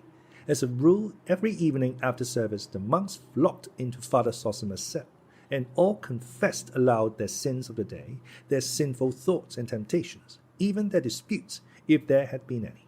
Some confessed kneeling. The elder absolved, reconciled, exhorted, imposed penance, blessed, and dismissed them. It was against this general confession that the opponents of elders protested, maintaining that it was a profanation of the sacrament of confession, almost a sacrilege, though this was quite a different thing. They even represented to the diocesan authorities that such confessions attained no good object, but actually to a large extent led to sin and temptation. Many of the brothers disliked going to the elder and went against their own will because every one went, and for fear they should be accused of pride and rebellious ideas. People said that some of the monks agreed beforehand, saying, I'll confess I lost my temper with you this morning, and you confirm it, simply in order to have something to say. Alyosha knew that this actually happened sometimes. He knew, too, that there were among the monks some who deeply resented the fact that letters from relations were habitually taken to the elder, to be opened and read by him before those to whom they were addressed. It was assumed, of course, that all this was done freely and in good faith, by way of voluntary submission and salutary guidance. But, in fact, there was sometimes no little insincerity, and much that was false and strained in this practice.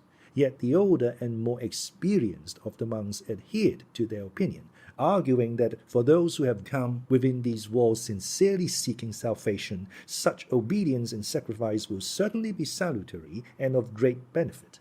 Those, on the other hand, who find it irksome and repine, are no true monks, and have made a mistake in entering the monastery. Their proper place is in the world. Even in the temple one cannot be safe from sin and the devil, so it was no good taking it too much into account. He is weaker, a drowsiness has come over him, Father Percy whispered to Alyosha as he blessed him. It's difficult to rouse him, and he must not be roused. He waked up for 5 minutes, sent his blessing to the brothers, and begged their prayers for him at night. He intends to take the sacrament again in the morning. He remembered you, Alexei. He asked whether you had gone away, and was told that you were in the town. I blessed him for that work, he said. His place is there, not here, for a while.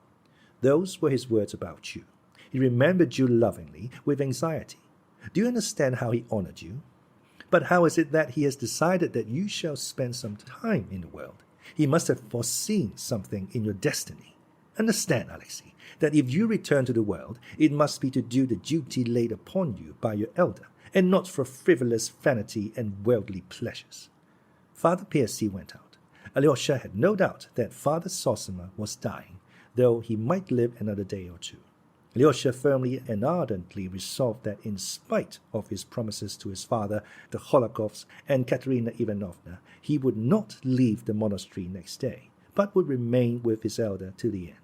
His heart glowed with love, and he reproached himself bitterly for having been able for one instant to forget him whom he had left in the monastery on his deathbed, and whom he honored above everyone in the world. He went into Father Zossima's bedroom, knelt down, and bowed to the ground before the elder, who slept quietly without stirring, with regular, hardly audible breathing and a peaceful face. Alyosha returned to the other room, where Father Zossima had received his guests in the morning. Taking off his boots, he lay down on the hard, narrow, leathern sofa, which he had long used as a bed, bringing nothing but a pillow. The mattress, about which his father had shouted to him that morning, he had long forgotten to lie on. He took off his cassock, which he used as a covering. But before going to bed, he fell on his knees and prayed a long time. In his fervent prayer, he did not beseech God to lighten his darkness, but only thirsted for the joyous emotion, which always visited his soul after the praise and adoration, of which his evening prayer usually consisted. That joy always brought him light, untroubled sleep. As he was praying, he suddenly felt in his pocket the little pink note the servant had handed him as he left Katerina Ivanovna's. He was disturbed, but finished his prayer. Then, after some hesitation, he opened the envelope. In it was a letter to him, signed by Lise, the young daughter of Madame Hohlakov, who had laughed at him before the elder in the morning. "Alexey Fyodorovich," she wrote, "I am writing to you without anyone's knowledge, even Mamma's, and I know how wrong it is. But I cannot live without telling you the feeling that has sprung up in my heart, and this no one but us two must know for a time. But how am I to say what I want so much to tell you?